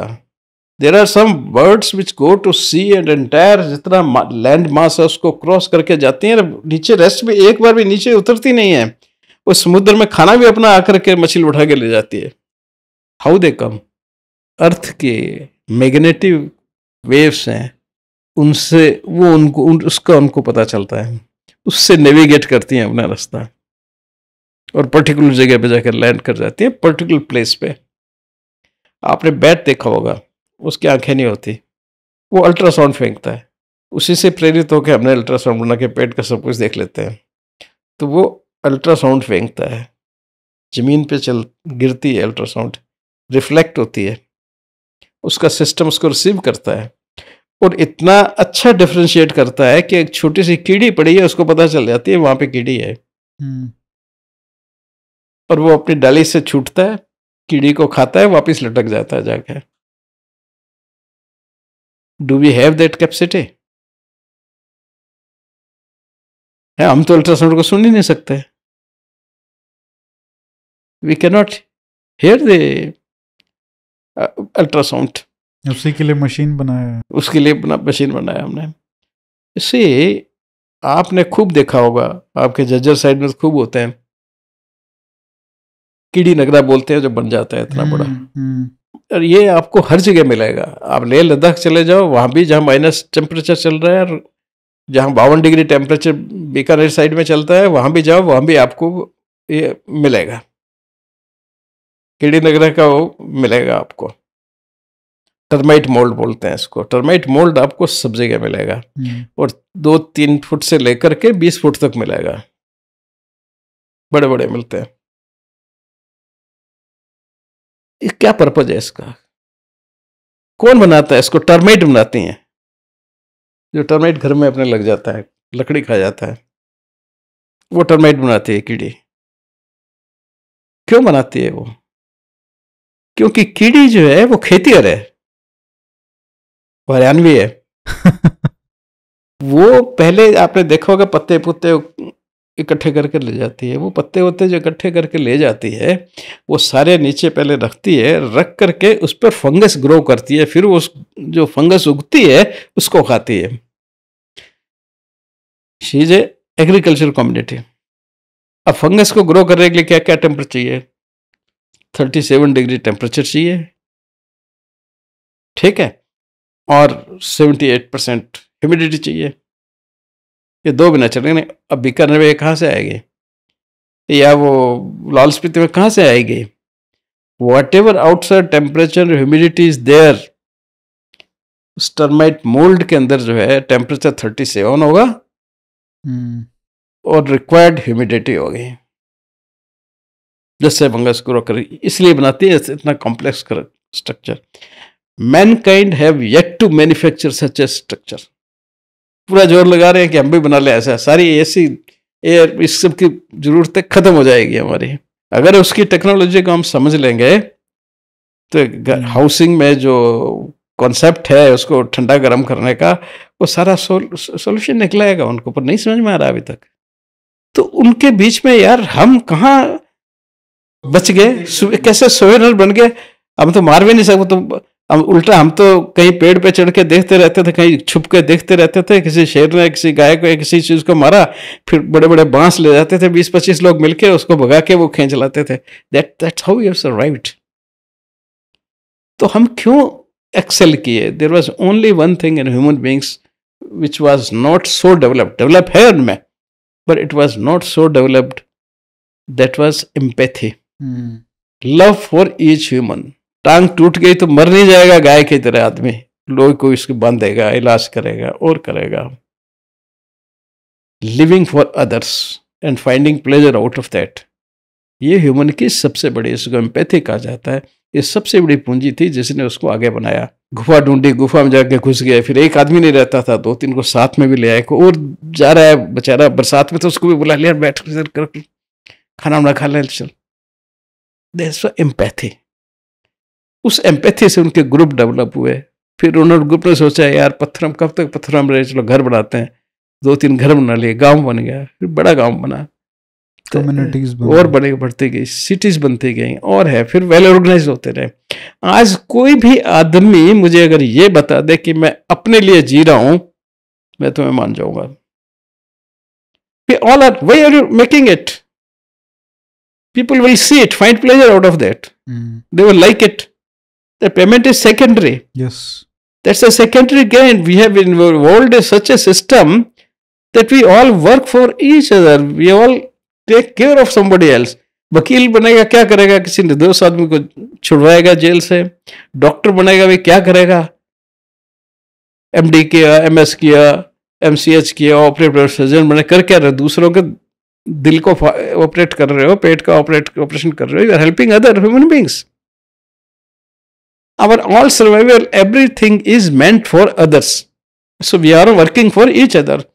This is not empathy. And this empathy was the thick thing which made us success among all the animals.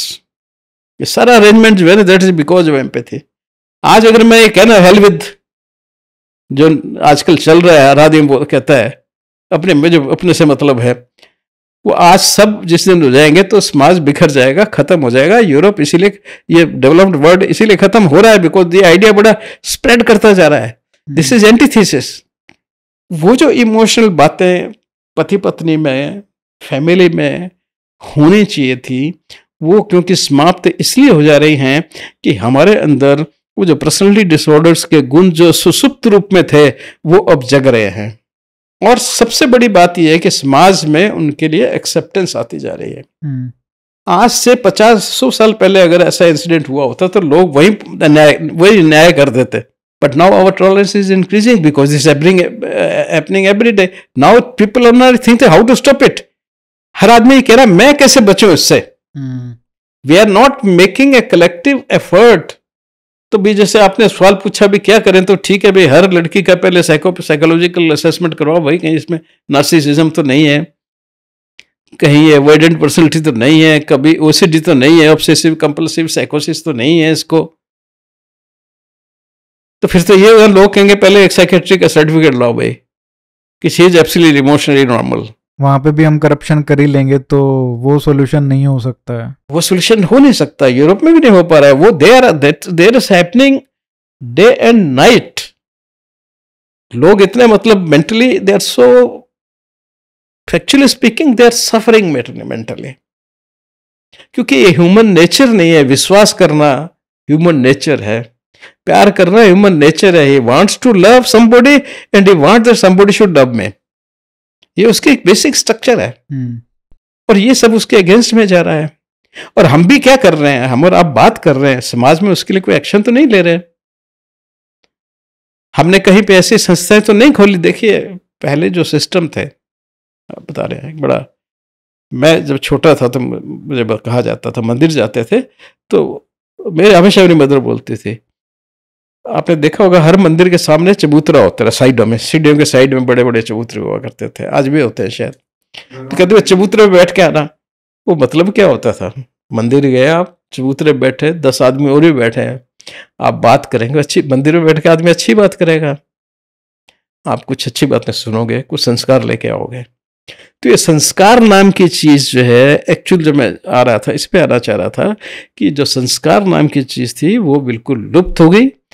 उस लुप्त होने के कारण हमारे अंदर का अहंकार जो है वो बिल्कुल स्वतंत्र हो गया.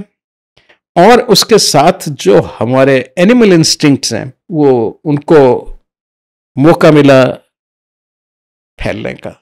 सर मैं अब थोड़ा आपके केसेस के बारे में बात करना चाहूँगा. लल्लन टॉप का जो आपका इंटरव्यू था उसमें आपने कुछ केसेस के बारे में बहुत डिटेल से बात की है, जैसे इंदिरा गांधी का पोस्टमार्टम और वहाँ पे क्या क्या हुआ था. तो उन सबको दोबारा से रिपीट करने का कोई फ़ायदा नहीं है.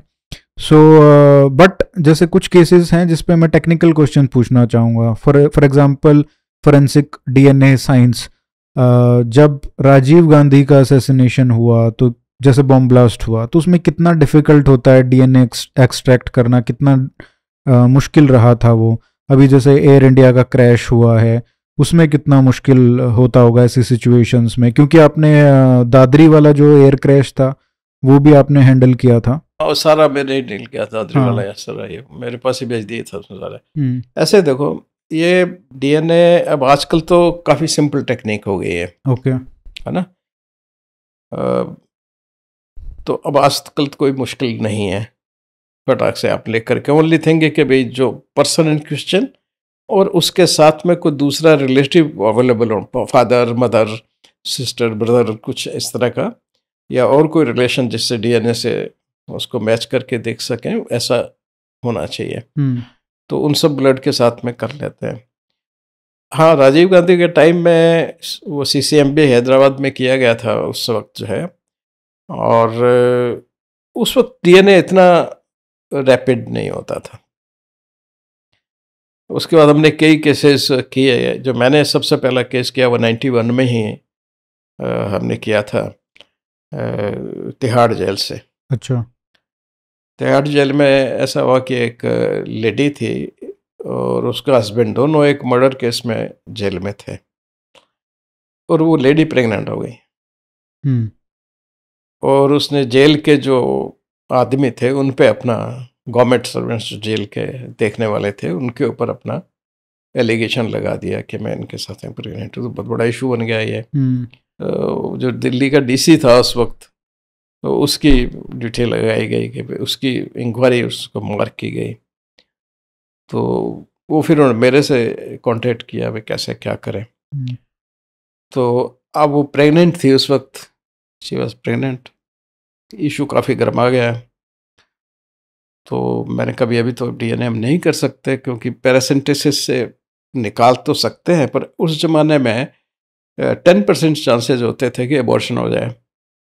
पैरासिंथेसिस में नीडल डाल के और पानी निकाल लेते, तो पानी के अंदर नेचुरली जो बच्चा है उसके कुछ बॉडी के सेल गिरते रहते हैं, तो उन सेल्स को निकाल करके और फिर उससे डीएनए करके और फिर हम फादर करके मैच यूजना ऐसे ही बनाई थी। फिर 10% था, तो मैंने कहा भी नहीं ये मुश्किल है, कल को हो गया तो हमें दिक्कत आ जाएगी। फिर वो करते रहे, तो उसके बाद बच्चा पैदा किया, पैदा हुआ। पैदा होने के बाद उस ज़माने में एक बिल्कुल नया था, तो एक्सपीरियंस नहीं था। तो हमने कहा अभी 3 महीने तक माँ का ब्लड भी रहता है फीटल उस ब्लड में, तो कहीं उससे कोई कॉम्प्लिसिटी नहीं है, भी 3-4 महीने पास होने दो। तो 4-5 महीने बच्चा हो गया, तो 3 महीने में सारा ब्लड, मैटरनल ब्लड अगर होता है तो वो सब ख़त्म हो जाता है 90 डेज़ में। आरबीसी आज बना, वो 90 डेज बाद ख़त्म हो जाता है। तो जब बिल्कुल हो गया करके सब कुछ करके, फिर हमने उस बच्चे का ब्लड लिया था। ब्लड लिया तो उसको 3 महीने लगते थे, 3 मंथ्स। अब वो 3 महीने के बजाय हमको लग गए 4-5 महीने। अच्छा।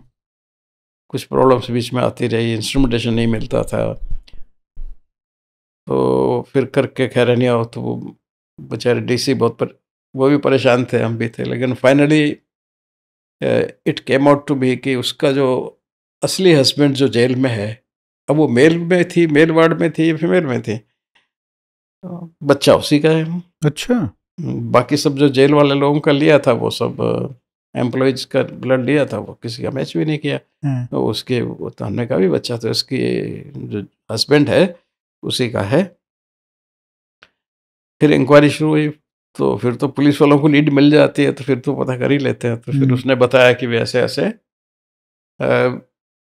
दोनों, क्योंकि एक ही मर्डर केस में ट्रायल हो रही थी उनके, तो दोनों को कोर्ट में जब केस चलता था तो दोनों को प्रोड्यूस करना पड़ता था, हस्बैंड वाइफ को।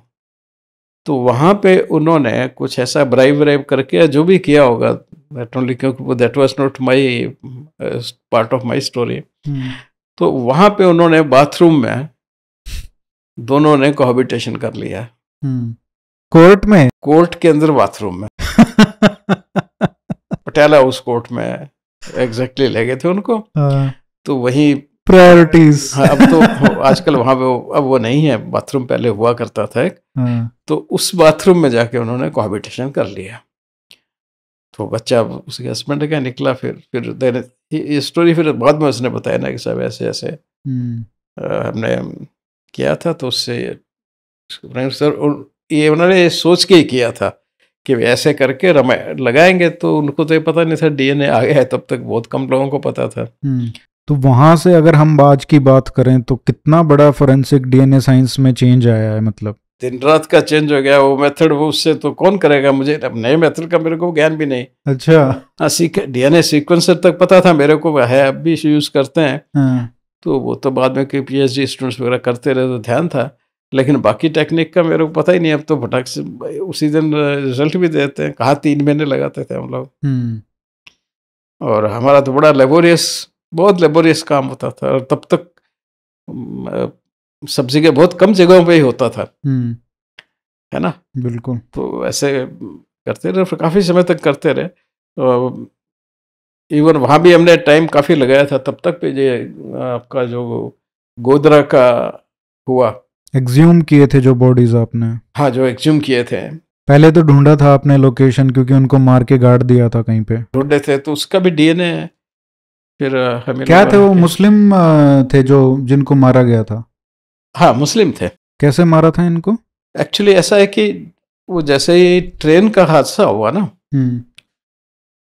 तो इस जगह गोधरा के पास ही थे।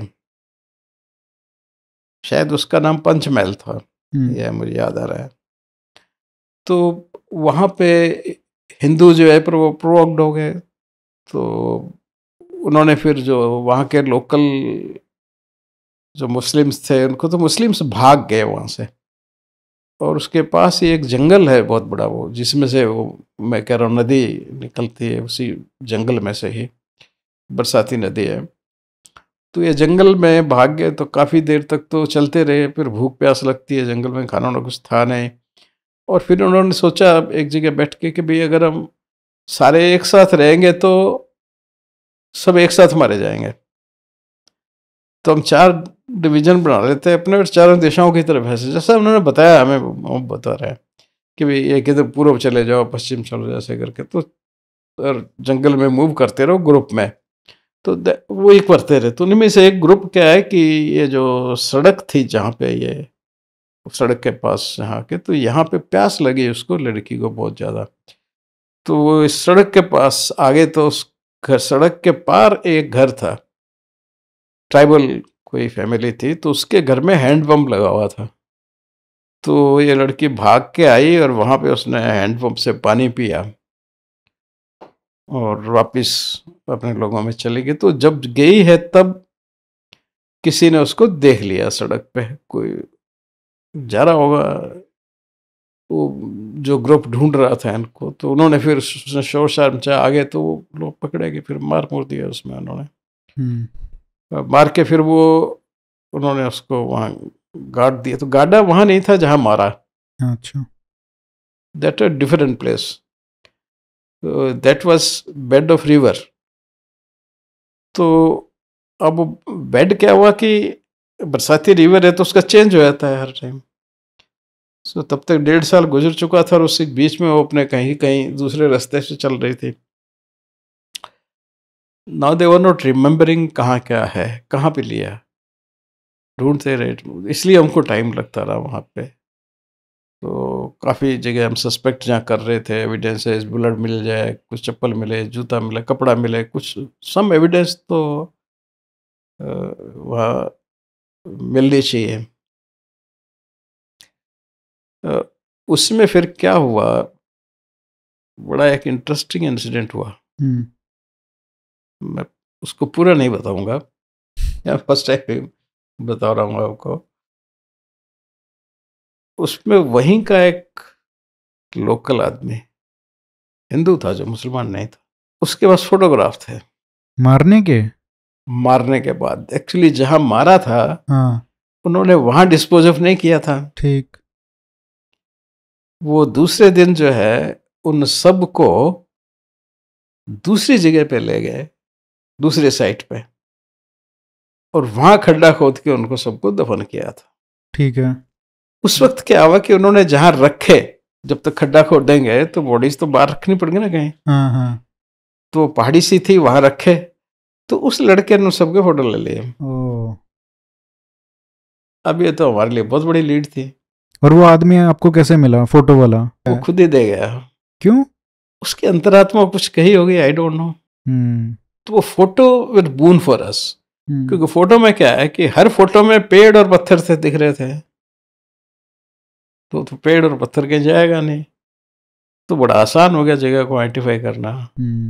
फिर उस जगह को जब आइडेंटिफाई किया तो स्लोप के नीचे हमने कहा भी ज़्यादा दूर तो जाएंगे नहीं, इसी की स्लोप जो है जहाँ है वहाँ पे करते हैं। तो वहाँ किया, तो वहाँ फिर वो हमको लग गए 5-6 दिन उसी में। तो बहुत बड़ा स्लोप एरिया था, तो कहाँ भी थोड़ा लगाना था। तो फिर यानी उस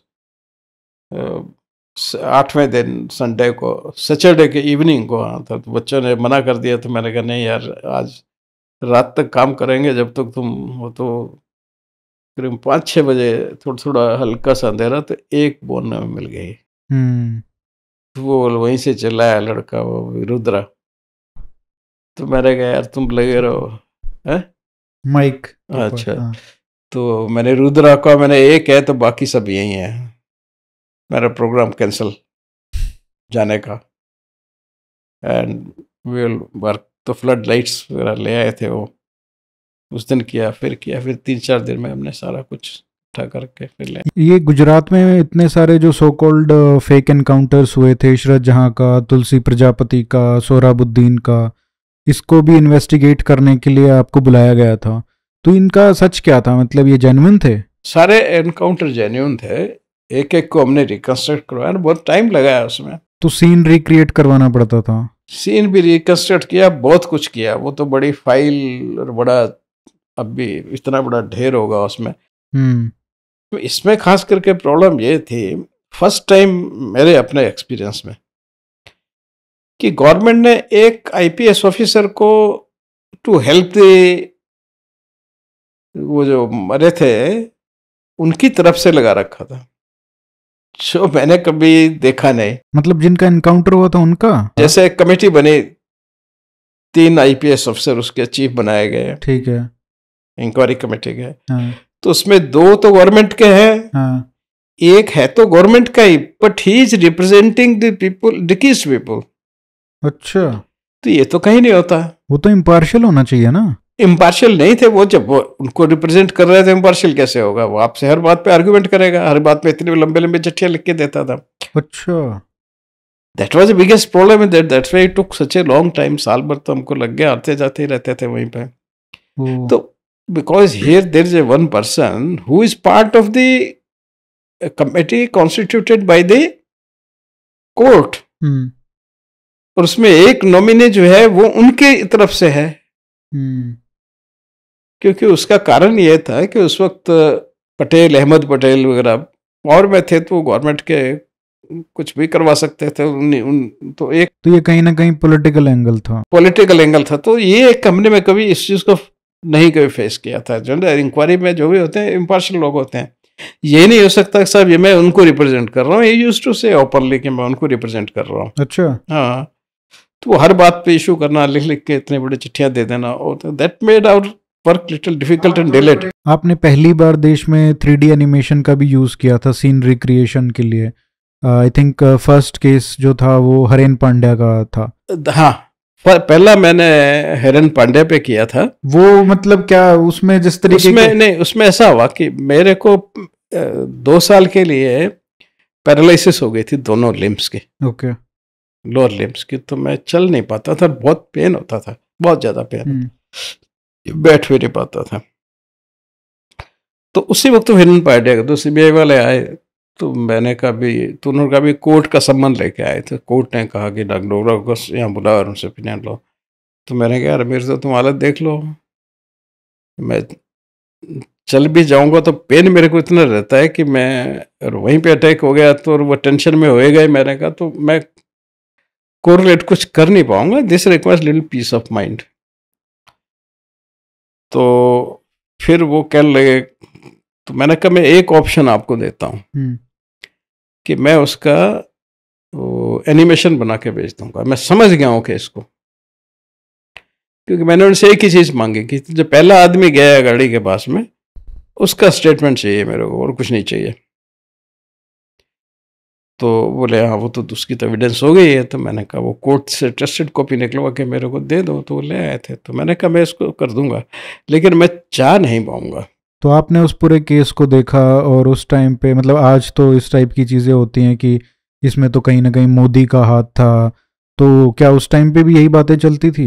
हाँ हाँ, वो सब तो था ही, चल रहा था उस टाइम पे, चल रहे थे। तो आपने तो पूरा केस देखा, तो आपका क्या एनालिसिस था? Simple murder. अच्छा। और वो फिर हमने वो उसका एनिमेशन, पहला एनिमेशन मैंने वो बनाया था, वो अंडर मजबूरी। अच्छा। तो वो गया कोर्ट, देख के बड़ा खुश हो गया, उनको समझ में आ गया। कोई भी देखता उसको समझ में आता था, कोई भी देखे उस समझ में आता था। लेकिन हुआ उसमें ये, मैं कई बार रिग्रेट करता हूँ कि मुझे चले आना चाहिए था, बट उससे वास्तव में बहुत पेन होता था मेरे को, खास करके नाइट में बहुत जबरदस्त पेन होता था। और उससे रिलीफ सिर्फ चिल्लाने से मिलता था मेरे को। अच्छा। तो खैर फिर उसमें कोर्ट ने कहा ठीक है, उसको कंसिडर कर लिया एविडेंस को, और उन्होंने सजा दे दी थी। फिर हाई कोर्ट ने उसको रिफ्यूज कर दिया, तो उसको फिर माना नहीं और वो एक्विटल हो गया था उसका। पर एक रेड्डी करके हैदराबाद से एक डॉक्टर था, वो अपोजिट में भी अपीयर हुआ था कि ये ऐसा पॉसिबल नहीं है जो हमने दिया है करके। तो फिर उसके कारण वो उसमें एक्विटल हो गया। तो आई ऑलवेज रिग्रेट कि यार बीमार क्यों था, चला जाता तो ठीक था। उस पे तो सर आपका कंट्रोल नहीं है ना? वो तो मेरे पे कंट्रोल, वो कंट्रोल वास्तव में बड़ा डायबिटीज थी मेरे को। तो वो आपको रिग्रेट टाइप का लगता है? मुझे क्योंकि लगता है कि यार देखो कि भाई जो फाइंडिंग, जो मैंने कल्पना की उसको देख करके, उसका बयान देख करके, तो अच्छा लगता है आपको, ठीक है भाई, काम किया ठीक हो गया, अच्छा हो गया, और तो क्या है। तो वो 3D animation recreation of scene वो बाटला हाउस इनकाउंटर में ही हुआ था पहली बार? फिर हाँ, फिर बाटला हाउस आया, तो बाटला हाउस में बहुत ज़्यादा लोग अगेंस्ट में थे, मेरे को कोई चिट्ठियाँ लिखते थे। हाँ, ये क्या बोलते हैं इसको, RTI के अंदर जो है, वैसे तो किसी ने नहीं लिखी, RTI की चिट्ठियाँ बना करके खूब भेजते थे। उनमें से कई लोग तो बाद में पॉलिटिकल लीडर भी बने। समझ गया मैं कौन है वो। तो अब वो चलता रहा, उसमें 150 क्वेश्चन, 130 क्वेश्चन इस तरह बना करके करते थे उसमें।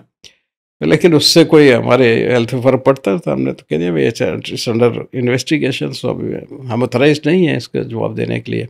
तो एनकाउंटर असली था, जस्टिफाइड था? 100% जस्टिफाइड, कोई सवाल ही नहीं था। और हमने एक्सप्लेन भी बड़ा अच्छी तरह से किया था, उसमें कोई ऐसी बात ही नहीं थी। सर निठारी कांड जो आपने इन्वेस्टिगेट किया वो भी बहुत ही खतरनाक था। बचपन में पढ़ते थे तो मतलब रोंगटे खड़े करने वाला केस था।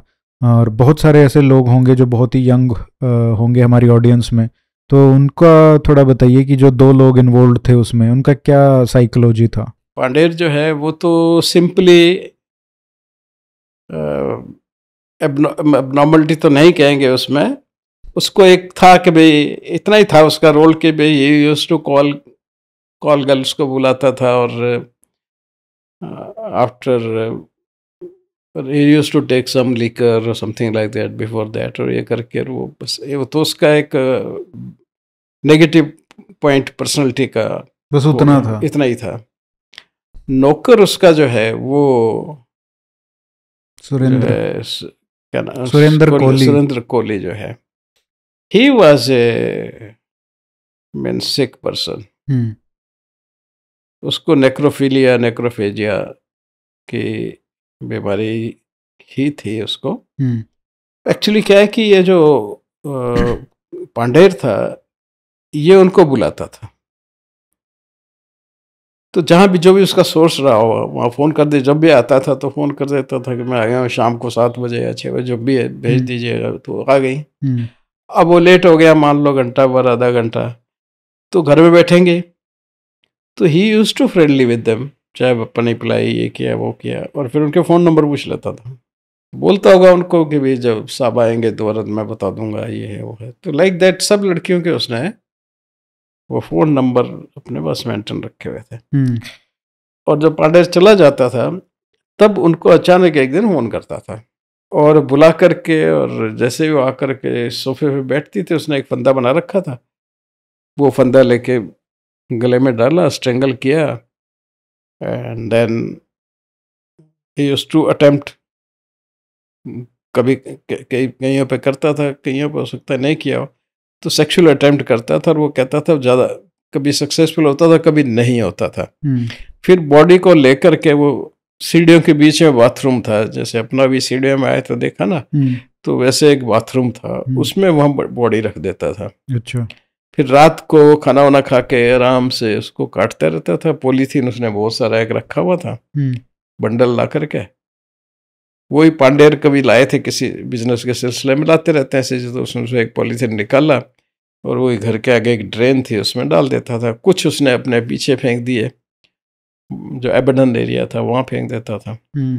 सर लास्ट में ये जो आसिया नीलोफर का जो शोपियां का डबल डेथ का जो केस था, उस पर बहुत सारी कंट्रोवर्सी हुई थी। 2009 का केस है, पूरा कश्मीर जल उठा था। उसमें जो 2 लड़कियां थी कश्मीर की, एक ही फैमिली की, जिनकी डेड बॉडीज़ पाई गई थी, और उसके बाद ये आरोप लगाए गए कि वहाँ पे सीआरपीएफ के जो जवान थे उन्होंने उनका रेप किया और उसके बाद उनका मर्डर कर दिया गया। उस केस में बहुत सारा एविडेंस प्लांट किया गया था ताकि ये दिखाया जा सके कि वास्तव में रेप और मर्डर हुआ है। बट उस केस को भी आपने सॉल्व किया और आपको बुलाया गया था बाद में, तो उसकी पूरी कहानी क्या है? कि ये जो फैमिली थी नीलोफर और उसके दूसरे जो आसिया, हाँ आसिया जो है, इन्होंने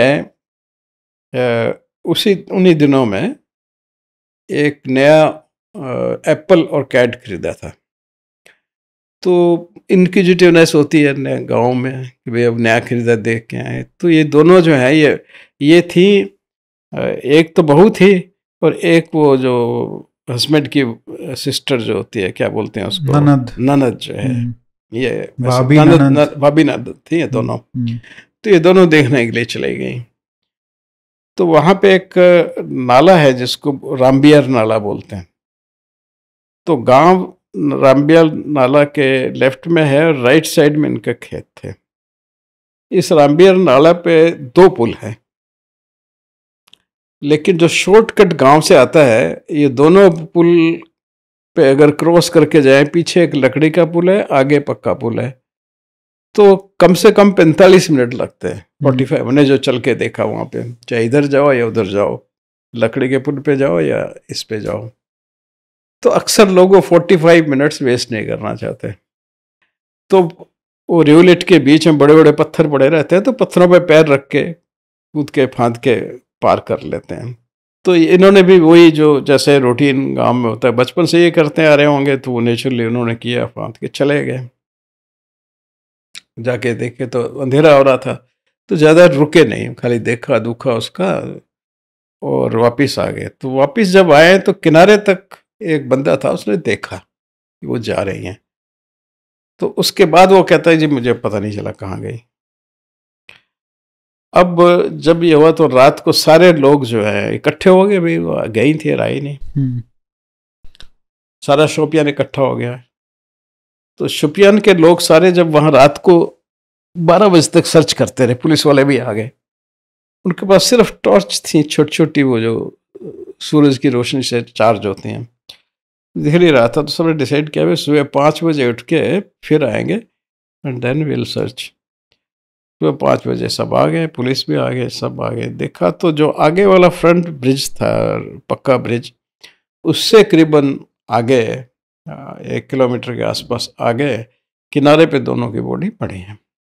अब इसमें होता ही है कि पोस्टमार्टम के लिए पुलिस ने करवाया, तो पहले डॉक्टरों ने लिख दिया कि रेप एंड मर्डर। दूसरा बोर्ड बनाया गया, उसने भी वही लिखा। तीसरा बोर्ड, 3 बोर्ड बने, 3 पोस्टमार्टम रिपोर्ट, सब वही लिख रहे हैं, रेप एंड मर्डर। रेप भी बाय मल्टीपल पीपल।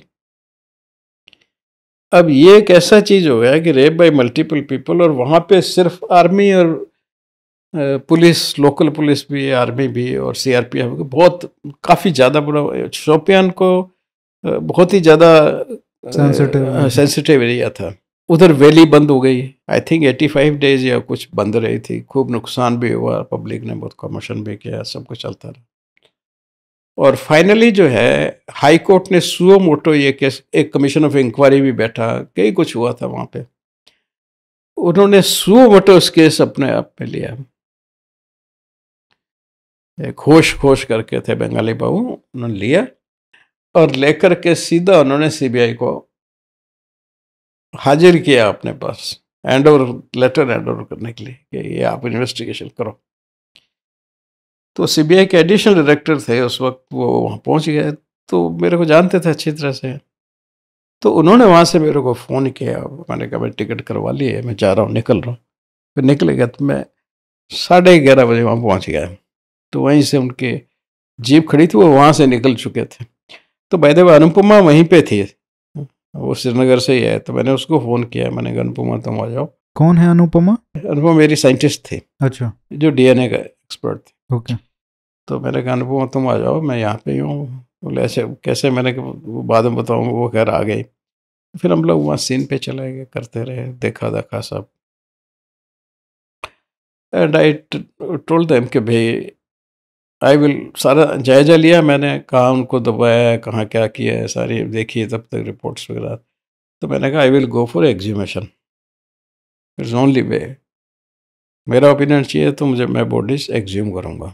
तीनों पोस्टमार्टम रिपोर्ट मैंने देख ली है, सब कर देख लिया है। तब तक आपको कोई शक नहीं था? शक के सिवाय कुछ था ही नहीं दिमाग में। क्यों? पोस्टमार्टम रिपोर्ट्स देख के, दे वर सो शैबिली रिटन, अच्छा, just copying each other which is not possible. तो उसी को देख के मैंने कहा ये देयर इज सम प्रॉब्लम।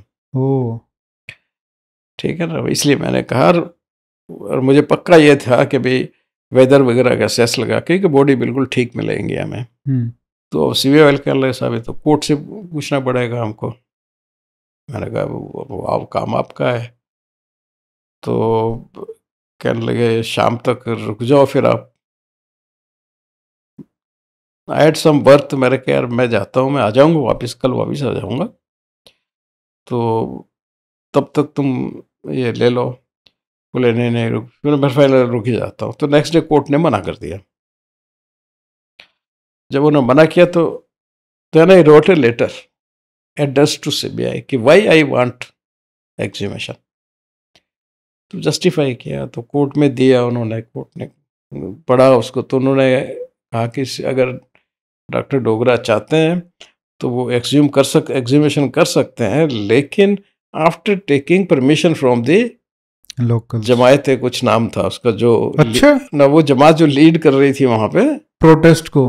हाँ, ओके, वो उनको, वो अगर एग्री करते हैं तो एक डॉक्टर डोगरा कर सकते हैं। हाँ, तो मेरे साथ में जो सीबीआई के ऑफिसर्स थे, एक तो सिन्हा साहब ही थे जो एडिशनल डायरेक्टर थे सीबीआई के, और एक दो बड़े स्मार्ट ऑफिसर थे, वो स्मार्ट, एक तो गोलचा थे और एक उनके साथ और थे, नाम बोल रहा हूँ उनका। मैंने उनको बोला डॉक्टर साहब करेंगे, आप बस यहाँ गैस हाउस में बैठो, मैं बात करता हूँ। देन उनके साथ में नेगोशिएशन शुरू हुआ। तो finally they agreed with some conditions. Condition उन्होंने लगाई कि सब आप एक दिन में नहीं करोगे। नहीं करेंगे भाई,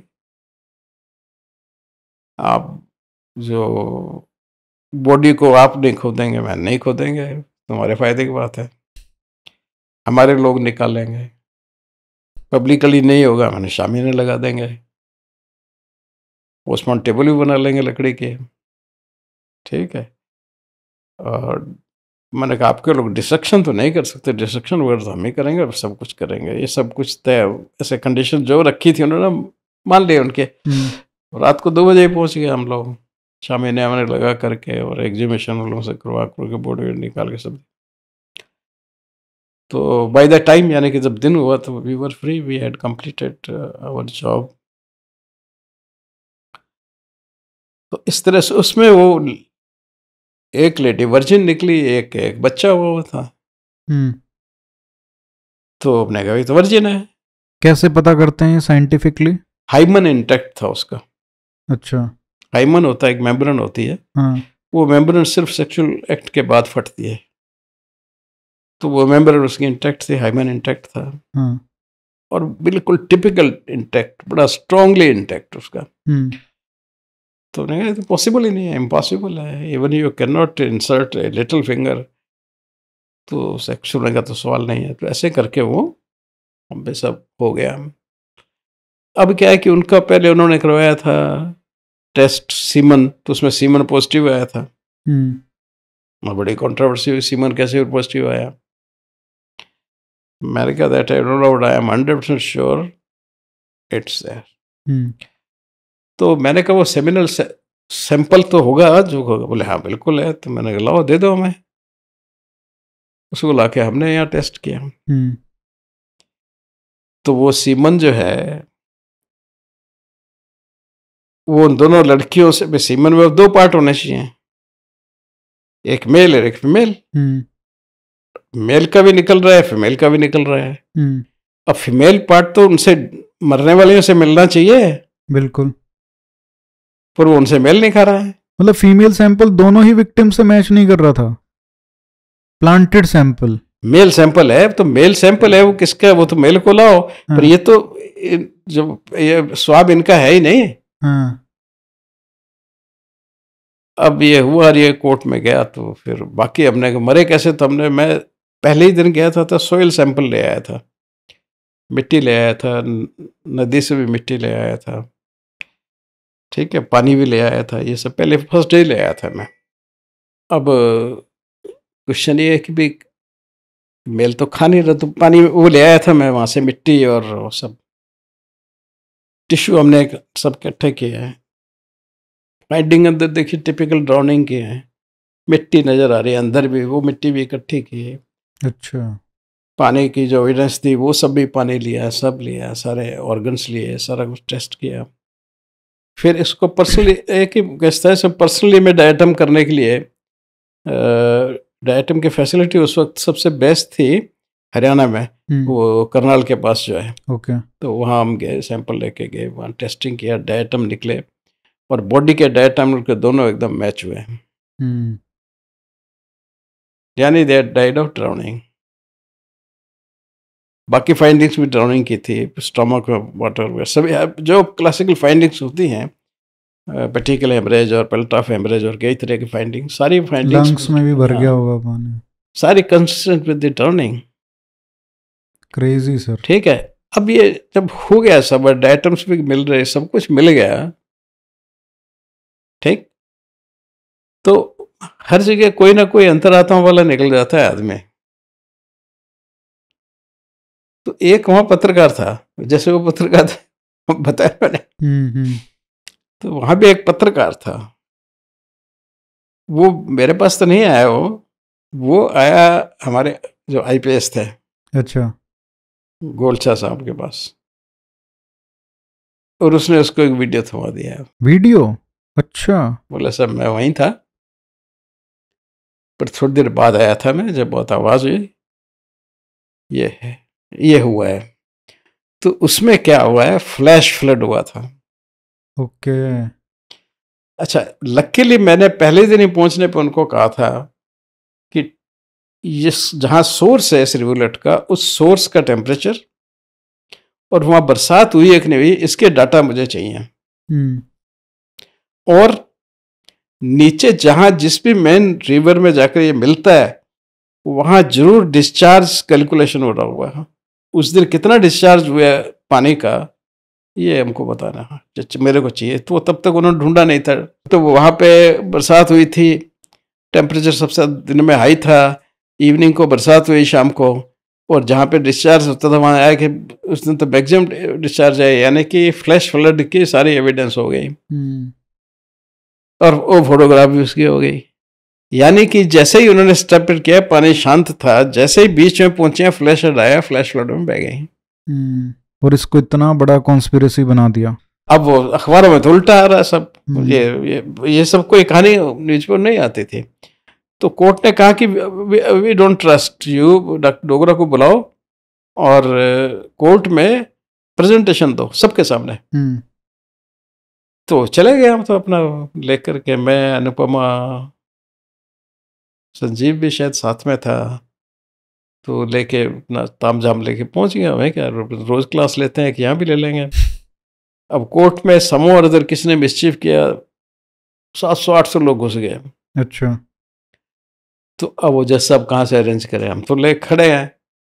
तो वो कह रहे नहीं नहीं वैसा है, कोर्ट में तो नहीं हो पाएगा, और इसको ऊपर जो है ले जा करके, एक हमारा सेमिनार रूम है, वहाँ पे लॉयर्स आ सकते हैं, जजेस जितने भी हाई कोर्ट के हैं वो आएंगे, आईपीएस ऑफिसर्स हैं वो आ जाएंगे, और बार के कुछ मेंबर वगैरह हैं वो सब आ जाएंगे, और उनके सामने आप प्रेजेंटेशन करें, वहाँ करवा देंगे। और शाम को 5:30 बजे आप हुमामा गेस्ट हाउस में एक वो हॉल है, उस हॉल में पब्लिक के लिए प्रेजेंटेशन दोगे। ये क्या मतलब, पब्लिक का, मैं पब्लिक के लिए काम थोड़ी कर रहा हूँ, तो कोर्ट का ऑर्डर है, मना नहीं कर सकते। खैर फिर उनके सामने दिया, बाय द वे वो वीडियो भी आ गया था हमारे पास साथ में तब तक। फ्लैश फ्लड का वो भी दिखाया, सब कुछ उनको दिखाया। मेरा प्रेजेंटेशन 45 मिनट्स का प्रेजेंटेशन उनके सामने, सबके सामने हुआ, सारे फुल था उनका जो भी सेमिनार रूम था। तो अब वो क्या बोले, मैं देख लो साहब ये है मेरी, दिस थिंग इज हैपेंड। उसके बावजूद भी जब मैं बाहर निकला हूँ तो हजारों लोग, और मेरी गाड़ी खास रोक करके मेरी गाड़ी के सामने मेरी रिपोर्ट को उन्होंने जलाया। अच्छा। तो मैंने ठीक है, मुझे क्या फर्क पड़ता है, जलाते रहो तुम भाई। फिर शाम को आ गए, तब तक 5 बज गए थे। फिर आगे देखा तो नेशनल इंटरनेशनल मीडिया सारा वहाँ इकट्ठा था। तो फिर उनके सामने सेकंड प्रेजेंटेशन हुआ 7 बजे तक, काफ़ी क्वेश्चन वगैरह भी किए, ठीक है कर दो। फिर नेक्स्ट डे मॉर्निंग में मैंने कहा मुझे घर छोड़ दो, मैं थक गया हूँ। इतना करके, लेकिन उसके बाद में हाई कोर्ट ने उस केस को बंद किया और सीबीआई ने काउंटर केस किया डॉक्टर्स पे, जिसका जजमेंट अभी 2-3 महीने पहले आया है। उन डॉक्टरों को सजा हो गई। हाँ, इसमें एक इंटरेस्टिंग बात बताना भूल गया, वो डीएनए वाली बात। अब डीएनए तो उसमें मिला था ना। हाँ, किसका था वो? वो अनुपमा रोज शाम को मेरे पास आ जाती थी, वहाँ अपने घर वहीं के रहने वाली थी, घर में शाम को। तो मैंने कहा इस डॉक्टर से बात कराओ, मेरी सब डॉक्टरों से बात कराओ। मैंने सब डॉक्टरों से बात की जिन्होंने पोस्टमार्टम किया था। तो पोस्टमार्टम डॉक्टरों ने तो अपना गिल्ट इनडायरेक्टली सबमिट किया, हमको कुछ आता जाता नहीं है, हम तो पब्लिक प्रेशर में थे, रिस्ट्रिक्ट से बात कर ली। 3 जो पोस्टमार्टम डॉक्टर थे, ये लेडी पे एक उसमें लेडी थी एक, तो ये लेडी को मैंने जो ज़्यादा बात ही नहीं करे, मैंने तो साहब कंडक्ट किया, दिया ऐसे करके। और अनुपमा मेरे को अलग से लगी, बोली, कहती सर ऐसा है, मैं इस लड़की को पहली दफ़ा देख रही हूँ, इस डॉक्टर को, गायने की थी, गायनेकोलॉजिस्ट से। लेकिन ये सारे रास्ते मेरे पास मुझे ये कहती आई है, जब आई तो उसको भी लेके साथ में आए थे अनुपम, कि मैं तो मेरी कल क्लास फेलो हूँ, मेरी तो कभी क्लास फेलो रही नहीं है। तो ये जिस स्कूल का नाम भी बता रही है, मैं तो उस स्कूल में कभी गई नहीं। मेरे का तन पर बैठ रहे, तो जल्दी कोई घर में मैंने विशेष काम तो नहीं है, बोले नहीं है, बैठा रखा। अब मैंने कहा तो जाते वक्त इसको इतना ही बोलना है कि डॉक्टर डोगरा ने ड्यूटी लगाई है मेरी कि कल सुबह मैं उनको लेके आपके घर आएंगे, और वो ये कह रहे हैं कि ये सीमेन सैंपल जो है वो तुमने अपने हस्बैंड का दिया है, अपने हस्बैंड का दिया है, तो वो आपके हस्बैंड का ब्लड देने आएंगे कल सुबह। मैं ये बता दे रही हूँ कि तुम मेरी क्लास पे लो। अब इतना सुनना था, वो वापिस आ गई। एंड शी देन टोल्ड कि मैंने तो एट रैंडम जो भी पेशेंट कैजुअलिटी में आए, तो एक टेस्ट होता है, पोस्ट कोइटल टेस्ट होता है, जिसमें आप हस्बैंड को कहते हो कि खास करके जिन औरतों के बच्चे नहीं होते ना, उनमें करते हैं। अच्छा। कि भाई इवनिंग में मॉर्निंग में स्वाब लेते हैं, तो देखते हैं कि स्पर्मेटोजोआ कितने जिंदा हैं, कितने मर गए हैं। जो वाइफ का अंदर वो फ्लूइड है, क्या पीएच है उसका, एसिडिक है, वो से मतलब उसके लिए होता है। तो वो कलेक्ट करवाने दिया है। बताओ। और दोनों लेडीज का जो है, मैंने तो उनका कोई लिया ही नहीं था, और मैंने तो ये आकर के दिया और सीएमओ को दे दिया, सीएमओ ने आगे इतना बड़ा फ्रॉड। फिर उसको इमीडिएटली उन्होंने सस्पेंड वगैरह किया, वहीं पे केस वेस चलाया, फिर वो केस चलता रहा, फिर वापस काम पे आ गई, वो सब हो गई। एंड अभी मैंने पढ़ा वो कोई 1-2 महीने पहले ही कि भी उनको वहाँ पे सजा, अब वही है, केस चलता रहता है ऐसे ही। तो इस तरह से वो सोल्व उसका हुआ। तो इसमें ज़्यादा क्रेडिट तो अनुपमा को जाती है, डीएनए उसने किया ना। हाँ, ये पीछे दिमाग मेरा जो चल रहा था कि भाई यहाँ कैसे क्या है, वो मैं इमेजिनेशन वाली जो बात होती है, आपको धीरे धीरे एक्सपीरियंस आती है, जो आप चीज़ को देख के एकदम समझना शुरू कर देते हो, वो है। सबसे ज्यादा सरप्राइज आप कब हुए हो किसी की साइकोलॉजी को एनालाइज करके कि यार ये भी आदमी होते हैं? इसके लिए मैं एक बड़ा अजीब स्टेटमेंट दूंगा आपको। बचपन से कुछ ट्रेनिंग ऐसी रही, हालात भी कुछ ऐसे रहे कि भाई हमेशा एक दिमाग में कीड़ा रहा कि मुझे अच्छा आदमी बनना है, ठीक है। 1980 तक हर हफ्ते मुझे कोई एक ऐसा आदमी मिलता था कि मुझे लगता था कि यार तू तो बहुत घटिया है, अच्छा आदमी तो ये होता है। अच्छा।